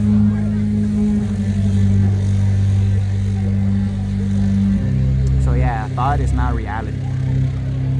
It's kind of a reflection of reality. It could be a reflection of reality, a thought, right? But it can also be abstract. You know, you can have abstract thoughts that are not rooted in reality, right? But everything you think about is a reflection of what you experience. You cannot think of something that you haven't experienced, right? So when people are born into this system and born into this structure, right, of the hierarchy at home, for example, and then the hierarchy going to school and then having to get a job and all that, like, people cannot think outside of that because that's all they've been fed. You cannot think of anything that doesn't exist in your reality, in other words. You know? So again, everything that you think of is a reflection of your environment. There we go. So when people can't think outside of their bubble, it's because that's all they've been fed. And that's pretty fucking crazy if you ask me. That's fucking crazy if you think about it. Not having the ability to think outside of your little fucking comfort zone. You know? I guess that's brainwashing to the max. You know? It's pretty crazy.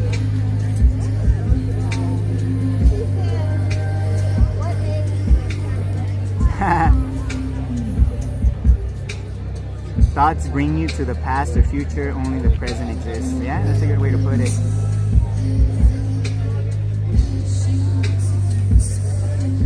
Now, is the present really a present? Or is it a curse?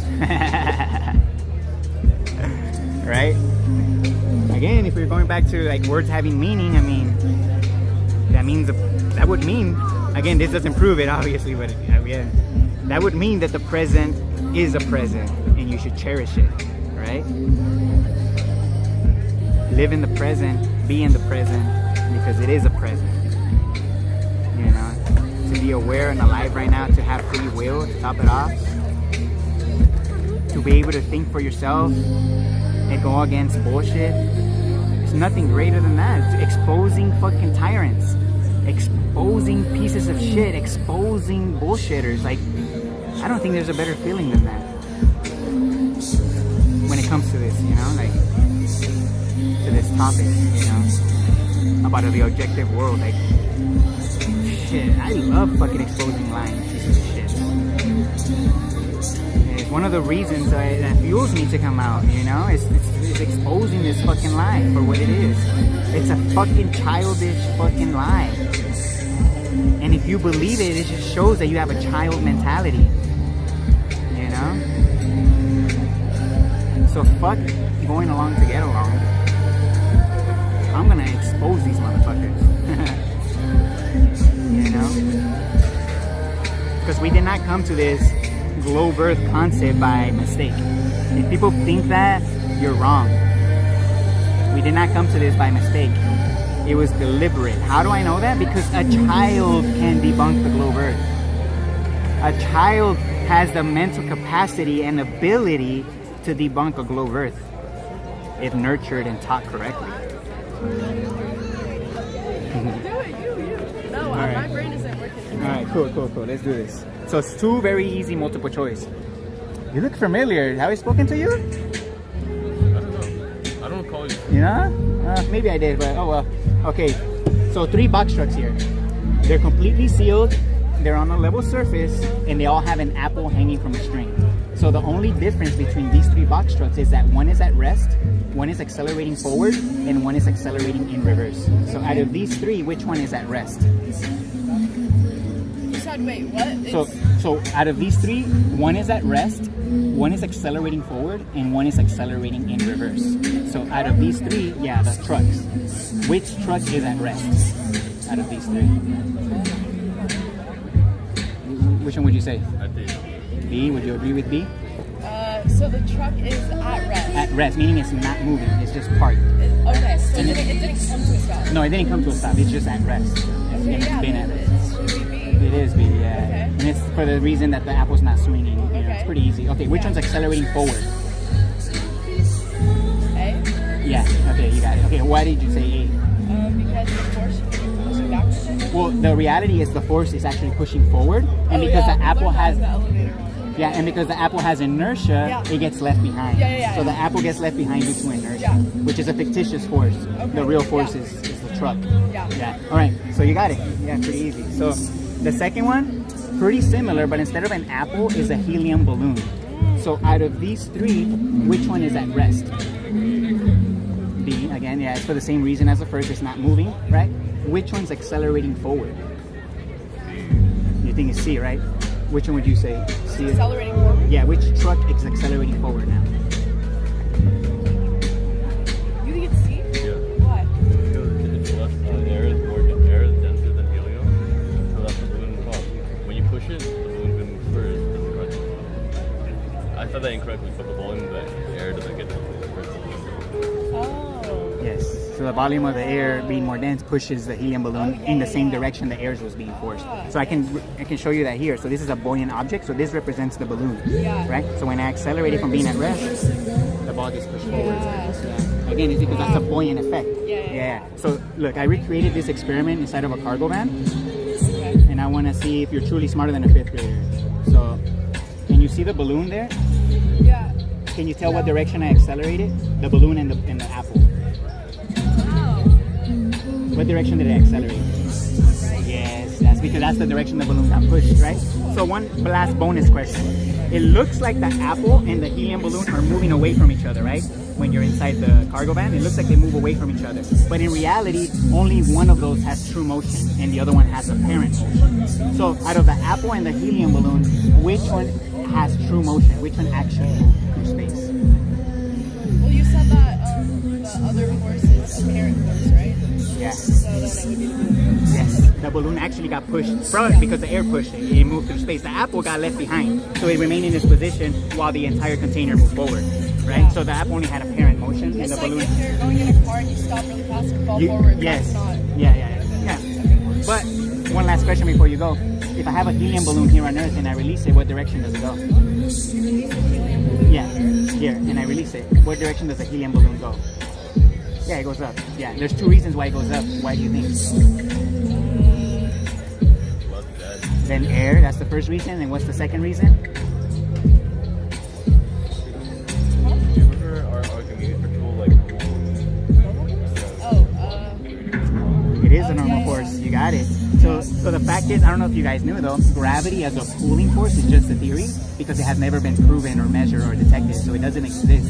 So the actual force of the Earth is the normal force, which is an upwards push of the Earth. So right now you're not being pulled down towards the Earth. Yeah. It's the Earth literally pushing up against you, and that's what's creating the air pressure up, and that's why helium balloons go up. So when I release a helium balloon and an apple, the helium balloon has true motion because it's actually being pushed up, and the apple has apparent motion because it didn't go down. It's the Earth that came up to meet the apple. So nothing accelerates down in free fall. Everything's being pushed up.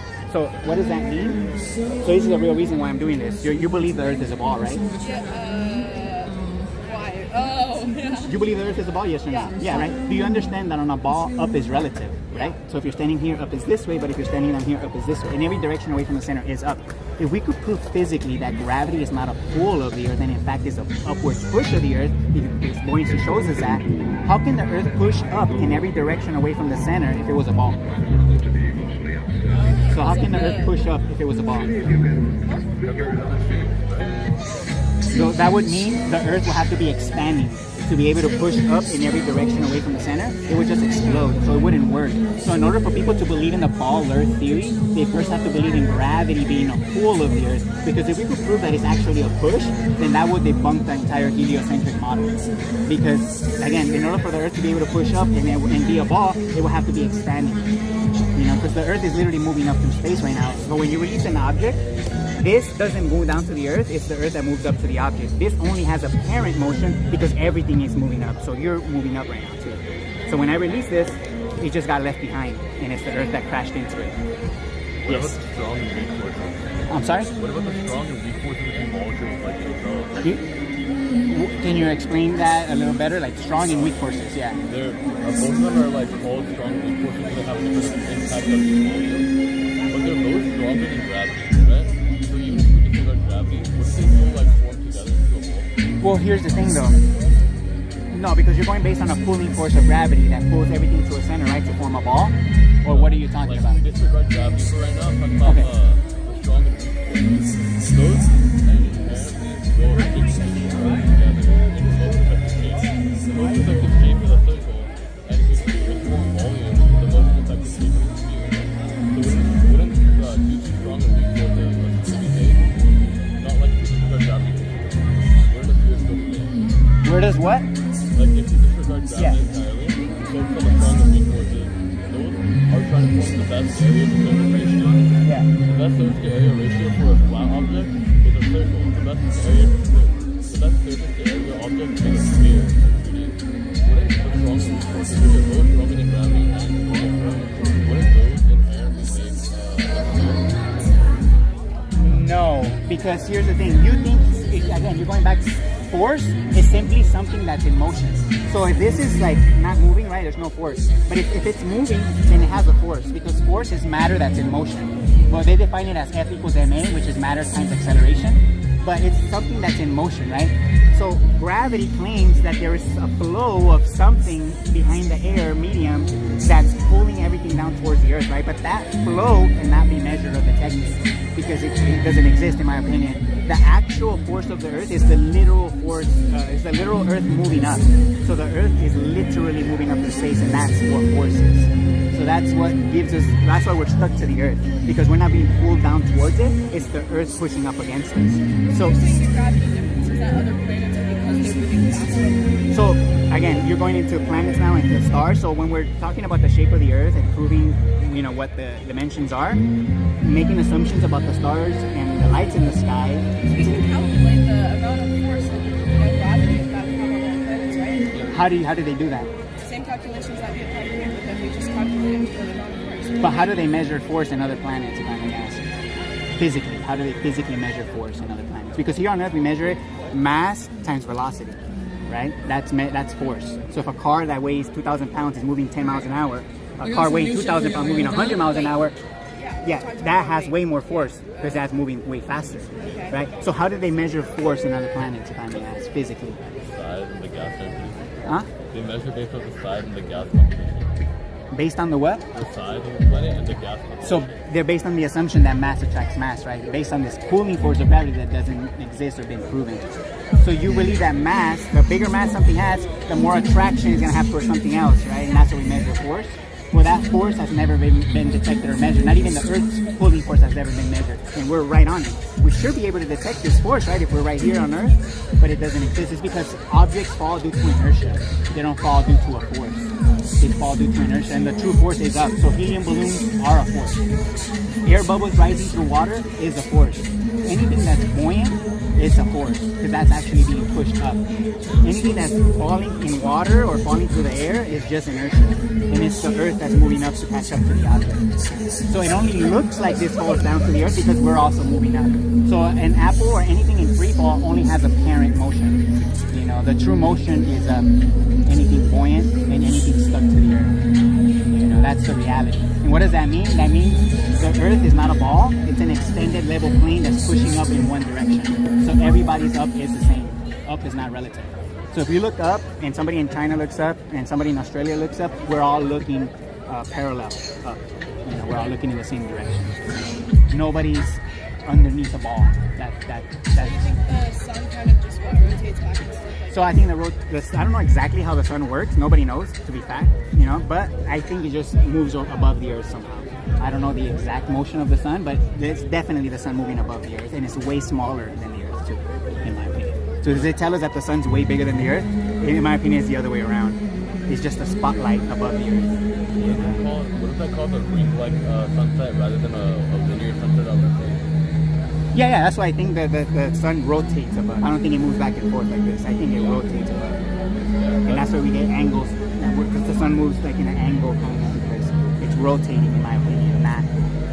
We're not rotating, you know, and the sun's still. It's the other way around. You know, we're not rotating. It's just the sun moving above us. You know, but again, making assumptions about the sun doesn't prove anything about the earth. So if I was to ask you guys respectfully, why do you guys believe the earth is a ball? Yeah, why do you believe the earth is a ball? Like, why? Okay, the shortest. So I'm gonna do 2 examples right now. But the shortest. Okay, you know why the compass was invented? Yeah. Why? It's a relationship with the north. A compass. Yeah. Yes. It's related to the heart shape with the magnet on the pole, right? Yes. They had to invent that for marine navigators because they tried using the shortest path in a straight linear line, right? Yeah. Turns out that is longer than any path. The shortest path is the curve, meaning that the surface should be curved for like. Well, I don't know if you knew in physics. Have you guys heard of Euclidean geometry? Euclidean geometry. So the shortest distance between 2 points is actually a straight line. That's in physics. Because if you have 2 points and you have a straight line, but then if you say you have a curved line, that if you straighten out that curved line, it's going to be longer than this just straight path. You know, that's just physics. That's just basic physics, you know, Euclidean geometry. The shortest distance between 2 points is a straight line, and that's why airplanes fly level. They fly straight. They fly level over a level surface. They don't fly level over a curve. That's not how airplanes work. They fly over a plane. Airplanes fly over a plane. And that's just a simple fact, you know. So before you guys go, do you guys know the radius of the Earth? I know the circumference. Okay, yeah, circumference? 40,000 kilometers. Kilometers, yeah. So it's 24,901 in miles. Yeah, so this is the alleged size of the Earth. So this is the alleged size of the Earth. So using a simple calculation like the Pythagorean theorem, a squared plus b squared equals c squared, we can calculate for how much curvature there should be. It turns out there should be 8 inches per mile squared. So how would we measure for that curve, right? To see if it's actually there. Very easy way. If we went out to a giant lake that was 3 miles across and filled with water, and we build a level structure above that body of water, the water is going to be parallel to anything horizontal because that's the physics of water. When it's containing at rest, the water takes the shape of the container, but the surface always forms a level surface. That's what water level means. They're trying to tell us that every lake on Earth is actually bending. What do you think about the optics about when we enter the different atmospheres and get a further distance away? So you're talking about like the less air pressure, the higher we elevate? Or what are you talking about? Visually, when we are flying a spaceship and going further away on Earth, how do you explain the Okay, visuals? so the images that they show us from outer space, and NASA will admit this, they're all CGI. They're all composites. They make them in a computer. So they say that they can't go high enough to take a picture of the entire Earth. So they have to Photoshop it. So yeah, that's a bit weird. They admit that. So that's not even up for debate.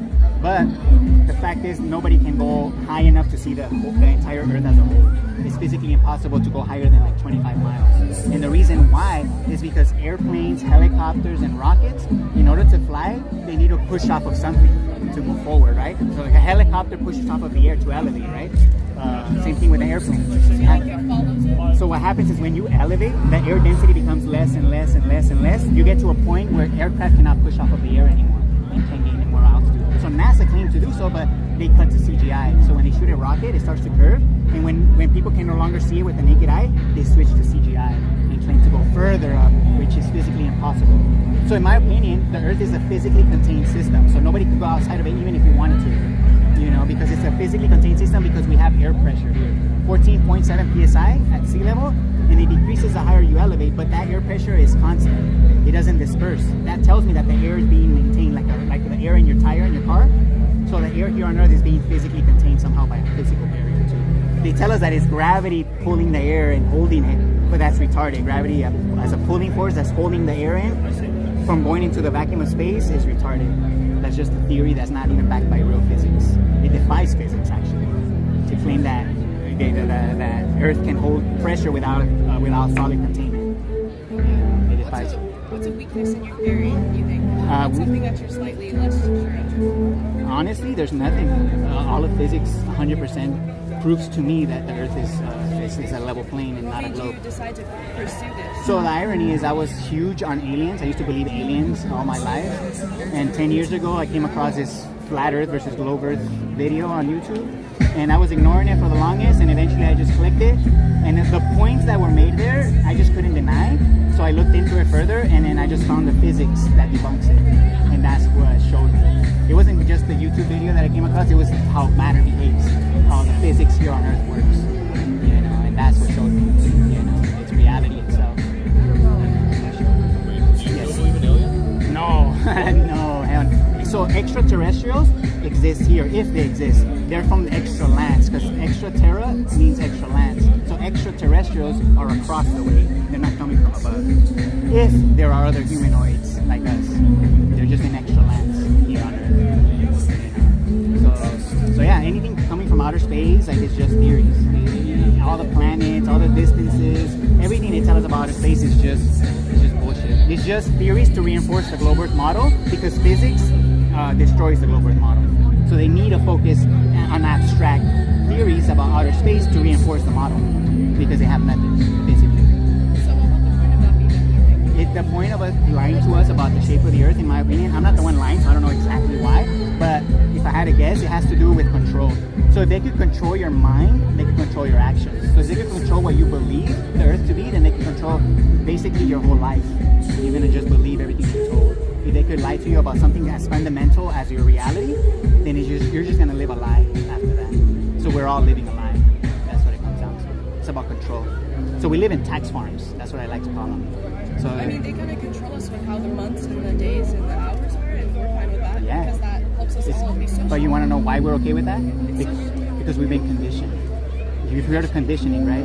Yeah, when we're very young. What do you think would make us more fulfilled living outside of that? I think being an independent thinker, thinking for yourself, coming to conclusions based on your own reasoning and your own common sense, I think that will build a much... that all of us do that here in college. I think you do it in your own little branches. So let's say you're majoring in whatever, right? You're gonna put your attention into that. But when it comes to the fundamentals of the Earth and how we should live, that's where they got us, chasing our tails. You So you think it would be more fulfilling to separate them from that? I think the order of sociality, like of all of it, is good. I think it's horrible.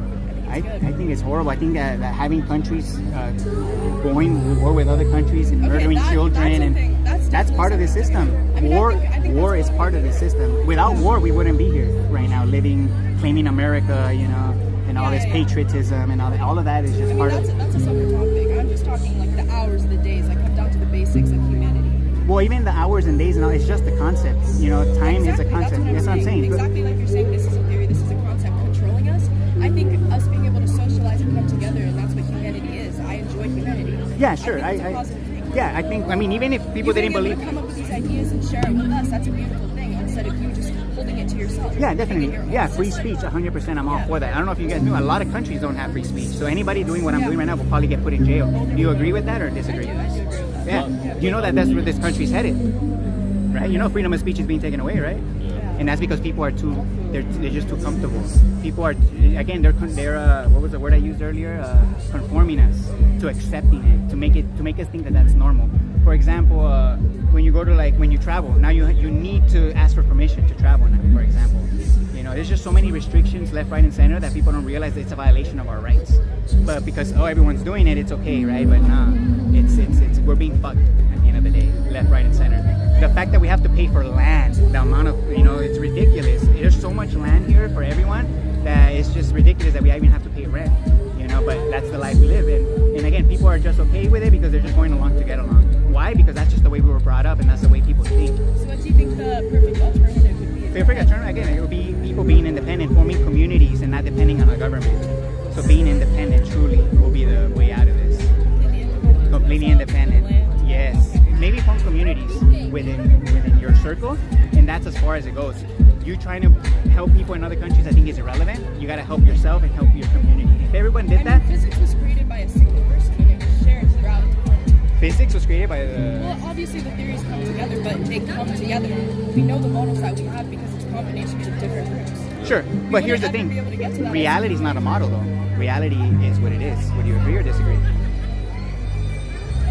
Reality is not a model. Yeah, reality is not a model. A globe Earth concept is a model. Even a flat Earth concept is a model, but I don't claim the Earth is flat. You know, I claim the Earth is level because that's what reality shows me. It's level because it has a force, meaning it's pushing up. Flat Earthers will deny that upwards push. That's the controlled opposition. So the whole globe Earth versus flat Earth is no different than the Democrats versus Republicans. So they're just both wrong, put it that way. So that's how they're controlling this information, is by claiming the Earth is flat and motionless. But that's not the fact. The fact is it's level and it's pushing up. And that's what the force of the Earth is. It's just the normal force. But realistically, you could say it's not having a direct, purpose. It does, because I used to think, I used to believe in evolution, for example. I used to believe everything came from nothing, right? So I was kind of an atheist myself. So I didn't really care about life as much. I didn't really give it too much thought. Coming to this realization, it completely changed my perspective to like, holy shit, this is 100% a creation and there is a purpose and we're being lied to about that. So that completely changed my perspective into like wanting to be a better person. And what we do here does matter. You know what I'm saying? It's not just a random accident that happened. So it gave me purpose in life again. You know, understanding that this is a creation. You know, I'm not Christian myself or religious. I just acknowledge that this is a creation. I just don't know how it came to be. That's where religions come in and try to like control people, because religions are there to control people, you know. And the heliocentric model is no different. You know why? Because it's based on faith, and they tell you how the Earth came to be and what we're supposed to do here. That's what all religions do. They tell you what the Earth is and how it came to be, and it's just bullshit. Nobody knows. That's the fact.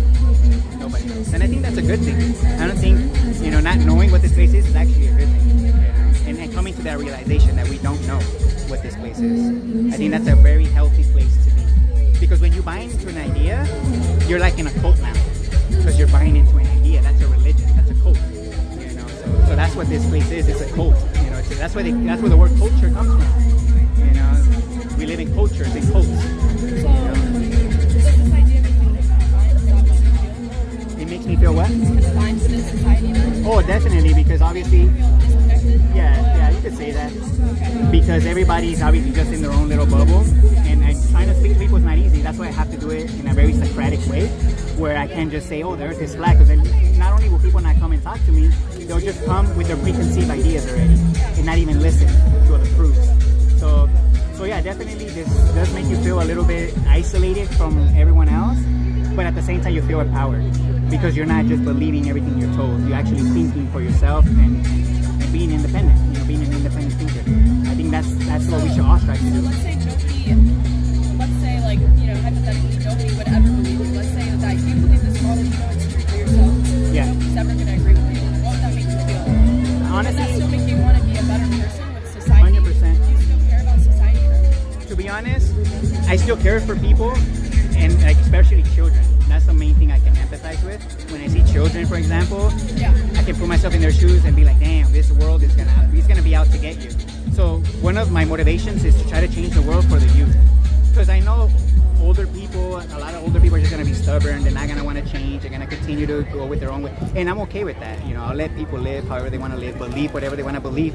But I don't think it's fair to lie to the youth, to the children, about what the reality actually is. You know, because that to me is child abuse. Because if you physically abuse a child, or even mentally abuse a child, I think that's child abuse. So physically lying to children about what this place actually, that to me is mental abuse, which is. You're just saying that because that's their more years of conformity, or they're easier. Yes, they're conforming children, which in my opinion is a crime. Because you just think it's easier to. Yeah, it's easier to control when they're an adult. Because they have less ideas. Yes. So that's why that's sort of the conformity starts when we're children. You know, and you just think it gets a little bit more difficult when people get older because they're more attached to their ideas. So if you have a grown adult that already understands physics, for example, basic physics, right? How matter behaves, how water behaves, right? And you try to tell them like, no, water doesn't behave this way. It behaves different. But you can't show me. You're not gonna theory without actually showing me physically. So with the children, you could do that because that's how we were brought up, just to accept theories over our own common sense. So that's part of the conformity, part of the... So do you truly care, or you're just more, you think it would be easier before their perception kind of grows? I just think that it's not fair for children that are growing up with this lie. It just wouldn't be fair for anyone then, exactly, right? especially children, and that's basically... Children because it's easier. Yes, children because it's easier, and again, it's just, believe it or not, I'm really trying to help people, because I've been through it, and I'd rather be in the position I'm in now than I was before. And again, maybe some people wouldn't want to be in this position; they'd rather just be ignorant. Ignorance is bliss, right, for some people. And if that's okay, if that's where you want to be, but I feel like the majority would want the truth, and that's why I'm out here, because I would want the truth. If I still believe in the globe Earth, I would love for somebody to come out and do what I'm doing and show me, and prove to me that I'm wrong, because I don't want to believe something that's not true. I don't like being lied to. Do you like being lied to? No, exactly. So especially if it affects your entire life and existence, right? So I wouldn't want to be lied to, and I think that's one of the reasons why I do this too, because I wouldn't want to be lied to. That's it. So, is there a possibility that we have been lied to about the shape of the Earth, or are you guys 100% convinced that it is a ball? Well, if I'm going to be honest, I haven't, we just got into physics. We're taking physics for the first time. I am. Okay, fair enough. Really slowly dove into those ideas. Fair enough. So when it comes to force and gravity, for example, if they ever talk about that, know that gravity as a pulling force is just going to be a theory. They're not going to be able to physically demonstrate or replicate that force, because it doesn't exist. That pulling force of gravity, the closest thing that they come up with is like a magnet, right? Oh, a magnet can attract a metal object towards it, right? So gravity is similar to that, right? It can attract things towards it. But here's the thing. An electromagnetic field can be measured, it can be detected, and it only affects metal. Gravity cannot be measured, it cannot be detected, and they claim that it affects all matter equally. So it doesn't matter if it's water, air, wood, metal, it affects it equally. So that kind of force that can attract all the elements equally is retarded. I hate to say it, but it just doesn't exist. I can see what you're saying. I can see where you're coming from. Yeah, so the only force that exists is the normal force, which is the upwards push of the Earth. And they acknowledge that force because it's a real force. Buoyancy is a real force. When you see an air bubble rising through water, that is a force. That shows that the air bubble is being pushed up. Because when you have... I did have a question. Yes. So you know how if you do two different, you know how you can have a mathematical equation like x equals 1 or x squared equals 1, you still get one of the x's equals 2, right? Sure.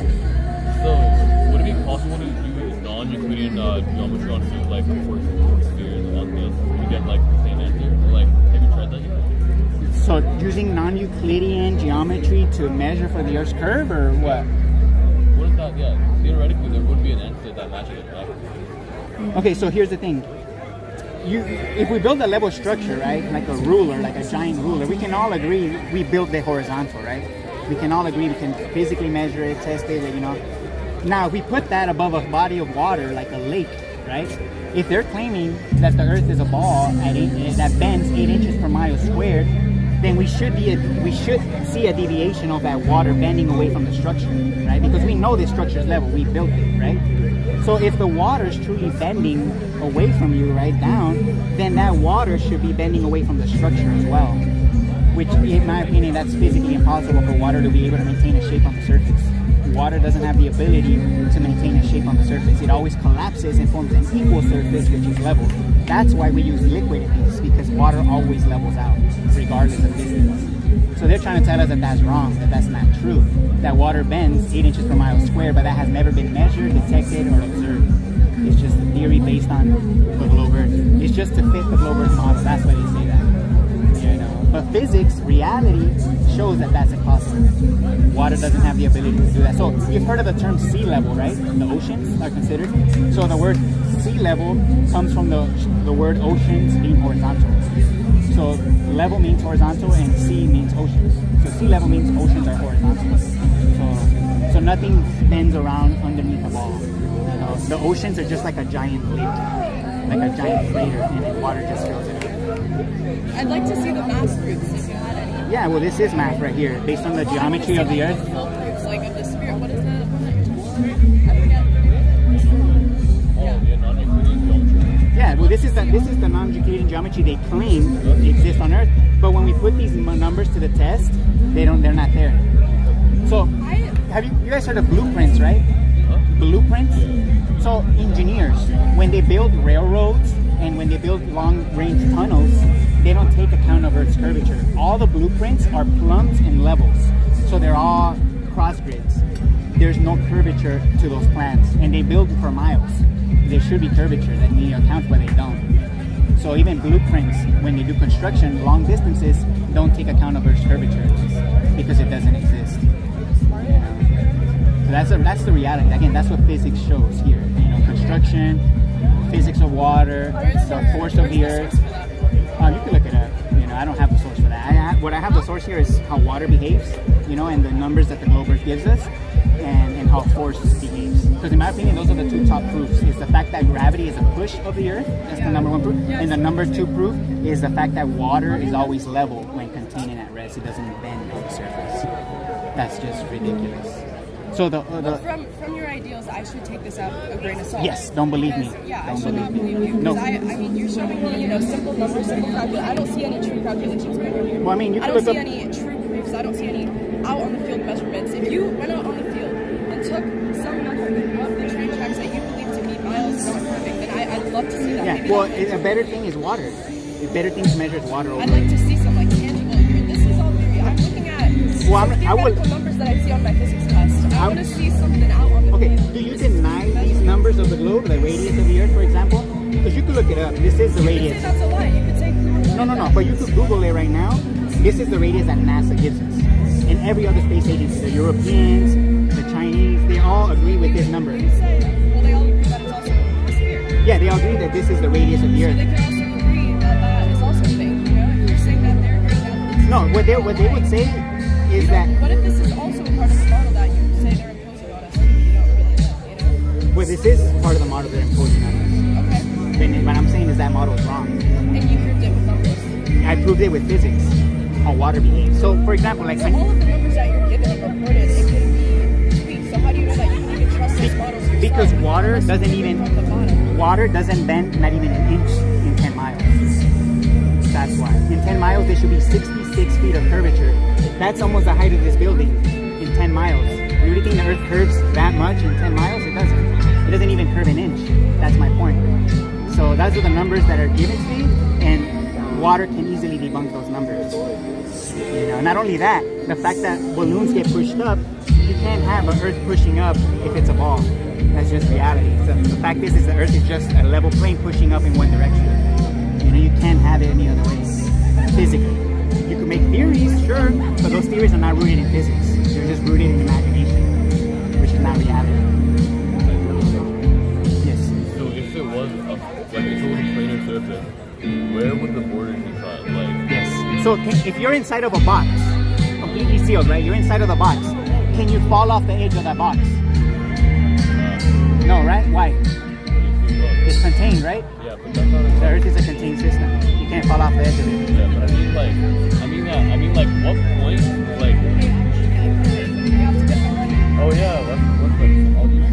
Okay, Right. but I mean, And final thoughts. Yeah. obviously, I mean, I wouldn't say that I'm necessarily convinced, but No. I do appreciate you coming out and feeling passionate about something and sharing your passion. I think that's always a wonderful thing. Yeah, and I don't expect to convince anyone in a 10, 15-minute conversation. That's impossible, especially after having 20 plus years of indoctrination. I mean, I can at least acknowledge your idea. I mean, I've never thought about it, Yep. but I can at least acknowledge your idea. So, But besides that, I mean, I wouldn't say I'm necessarily convinced of the slightest, but at least you got your point out, and I think that was your purpose. Yeah. So at least get us questions. yeah. So just before you guys go, no, this is the number one censored topic online by far. Like this, there's no topic that comes close to this. How censored it is. And the reason why it's the most censored as well, not only because it's the biggest lie on Earth, because everyone believes it, but also because it's the easiest to prove. A child can debunk the globe Earth by understanding how buoyancy behaves and understanding that water doesn't bend when contained at rest. Those two simple facts destroy the entire heliocentric model. And even flat earthers, You can get out yeah. and do on-field experiments. Yeah, but know this, even flat earthers don't talk about these points because even the flat earth is controlled. They claim the earth is motionless, so just be careful with that. They're the controlled opposition. So they're bullshitters. Anyone claiming the earth is flat and motionless are lying pieces of shit, at the end of the day. just a heads up, you know. But here's my channel. You guys can give it a look.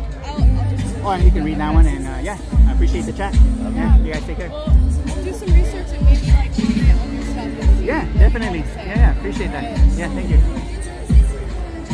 All right, let me. I was gonna put time on my parking, but fucking overheated. I couldn't even use it.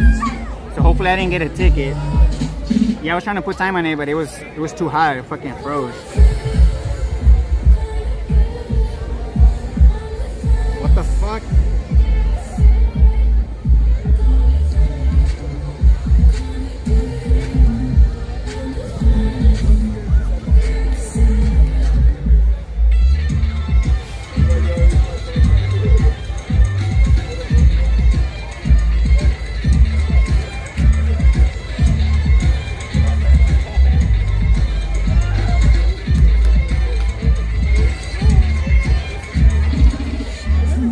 Yeah, that other guy that was with her, I did talk to before. Yeah, I did talk to him.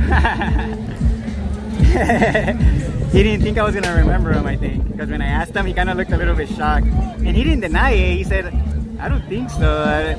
Yeah, I think I was on the other side, obviously, because I hadn't posted on this side yet, but yeah, I did speak to him before, and that's why he knew the buoyancy question already. He already knew that C was the correct answer for the buoyancy question.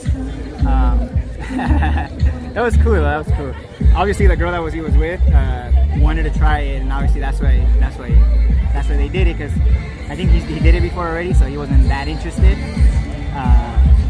But the girl he was with obviously was. So it was still a good conversation, regardless. And yeah, she was pretty engaged too about the topic, intrigued, you know, at the end of the day, and actually listening, you know, not just dismissing it off the bat, you know, because at the end of the day, if you just dismiss everything that goes against your belief, you're completely brainwashed, in my opinion. To dismiss information, practical information that directly contradicts your belief, it just shows that you're not an honest person, and you have a bias, you know, at the end of the day. So, all right, I'm gonna go ahead and start putting stuff away.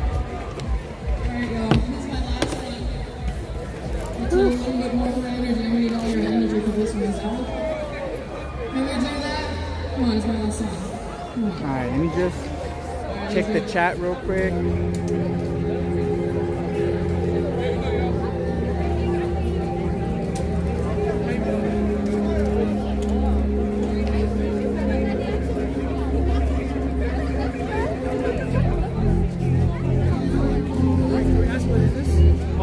Yeah. You guys want to give it a shot? Yeah, what is it? It's 2 very easy questions to see if you guys are smarter than a 5th grader. Okay. Real quick. Alright. So here I have 3 box trucks. They're completely sealed. They're all on a level surface, and they all have an apple hanging from a string. The only difference between these 3 is that one is at rest, one is accelerating forward, and one is accelerating in reverse. So out of these 3 box trucks, which one is at rest? B? You agree? Yeah. How did you guys know B? Object motion stays in motion. Object at rest stays at rest. Yeah, because it's not moving, it's not swinging, so that's why it's at rest. All right, which one's accelerating forward? I believe A. A. Okay, how did you guys know A is accelerating forward? The truck is the only thing moving, Yes. but the ball, so since the truck is moving forward, the ball stays, so the ball reaches the end of the truck. Yes. So because of inertia, it gets left behind, and the truck moves forward. All right, you got it. All right. So the second one, pretty similar, but instead of an apple, is a helium balloon. So out of these 3, which one is at rest? B. Yes, for the same reason as the first. Which one's accelerating forward?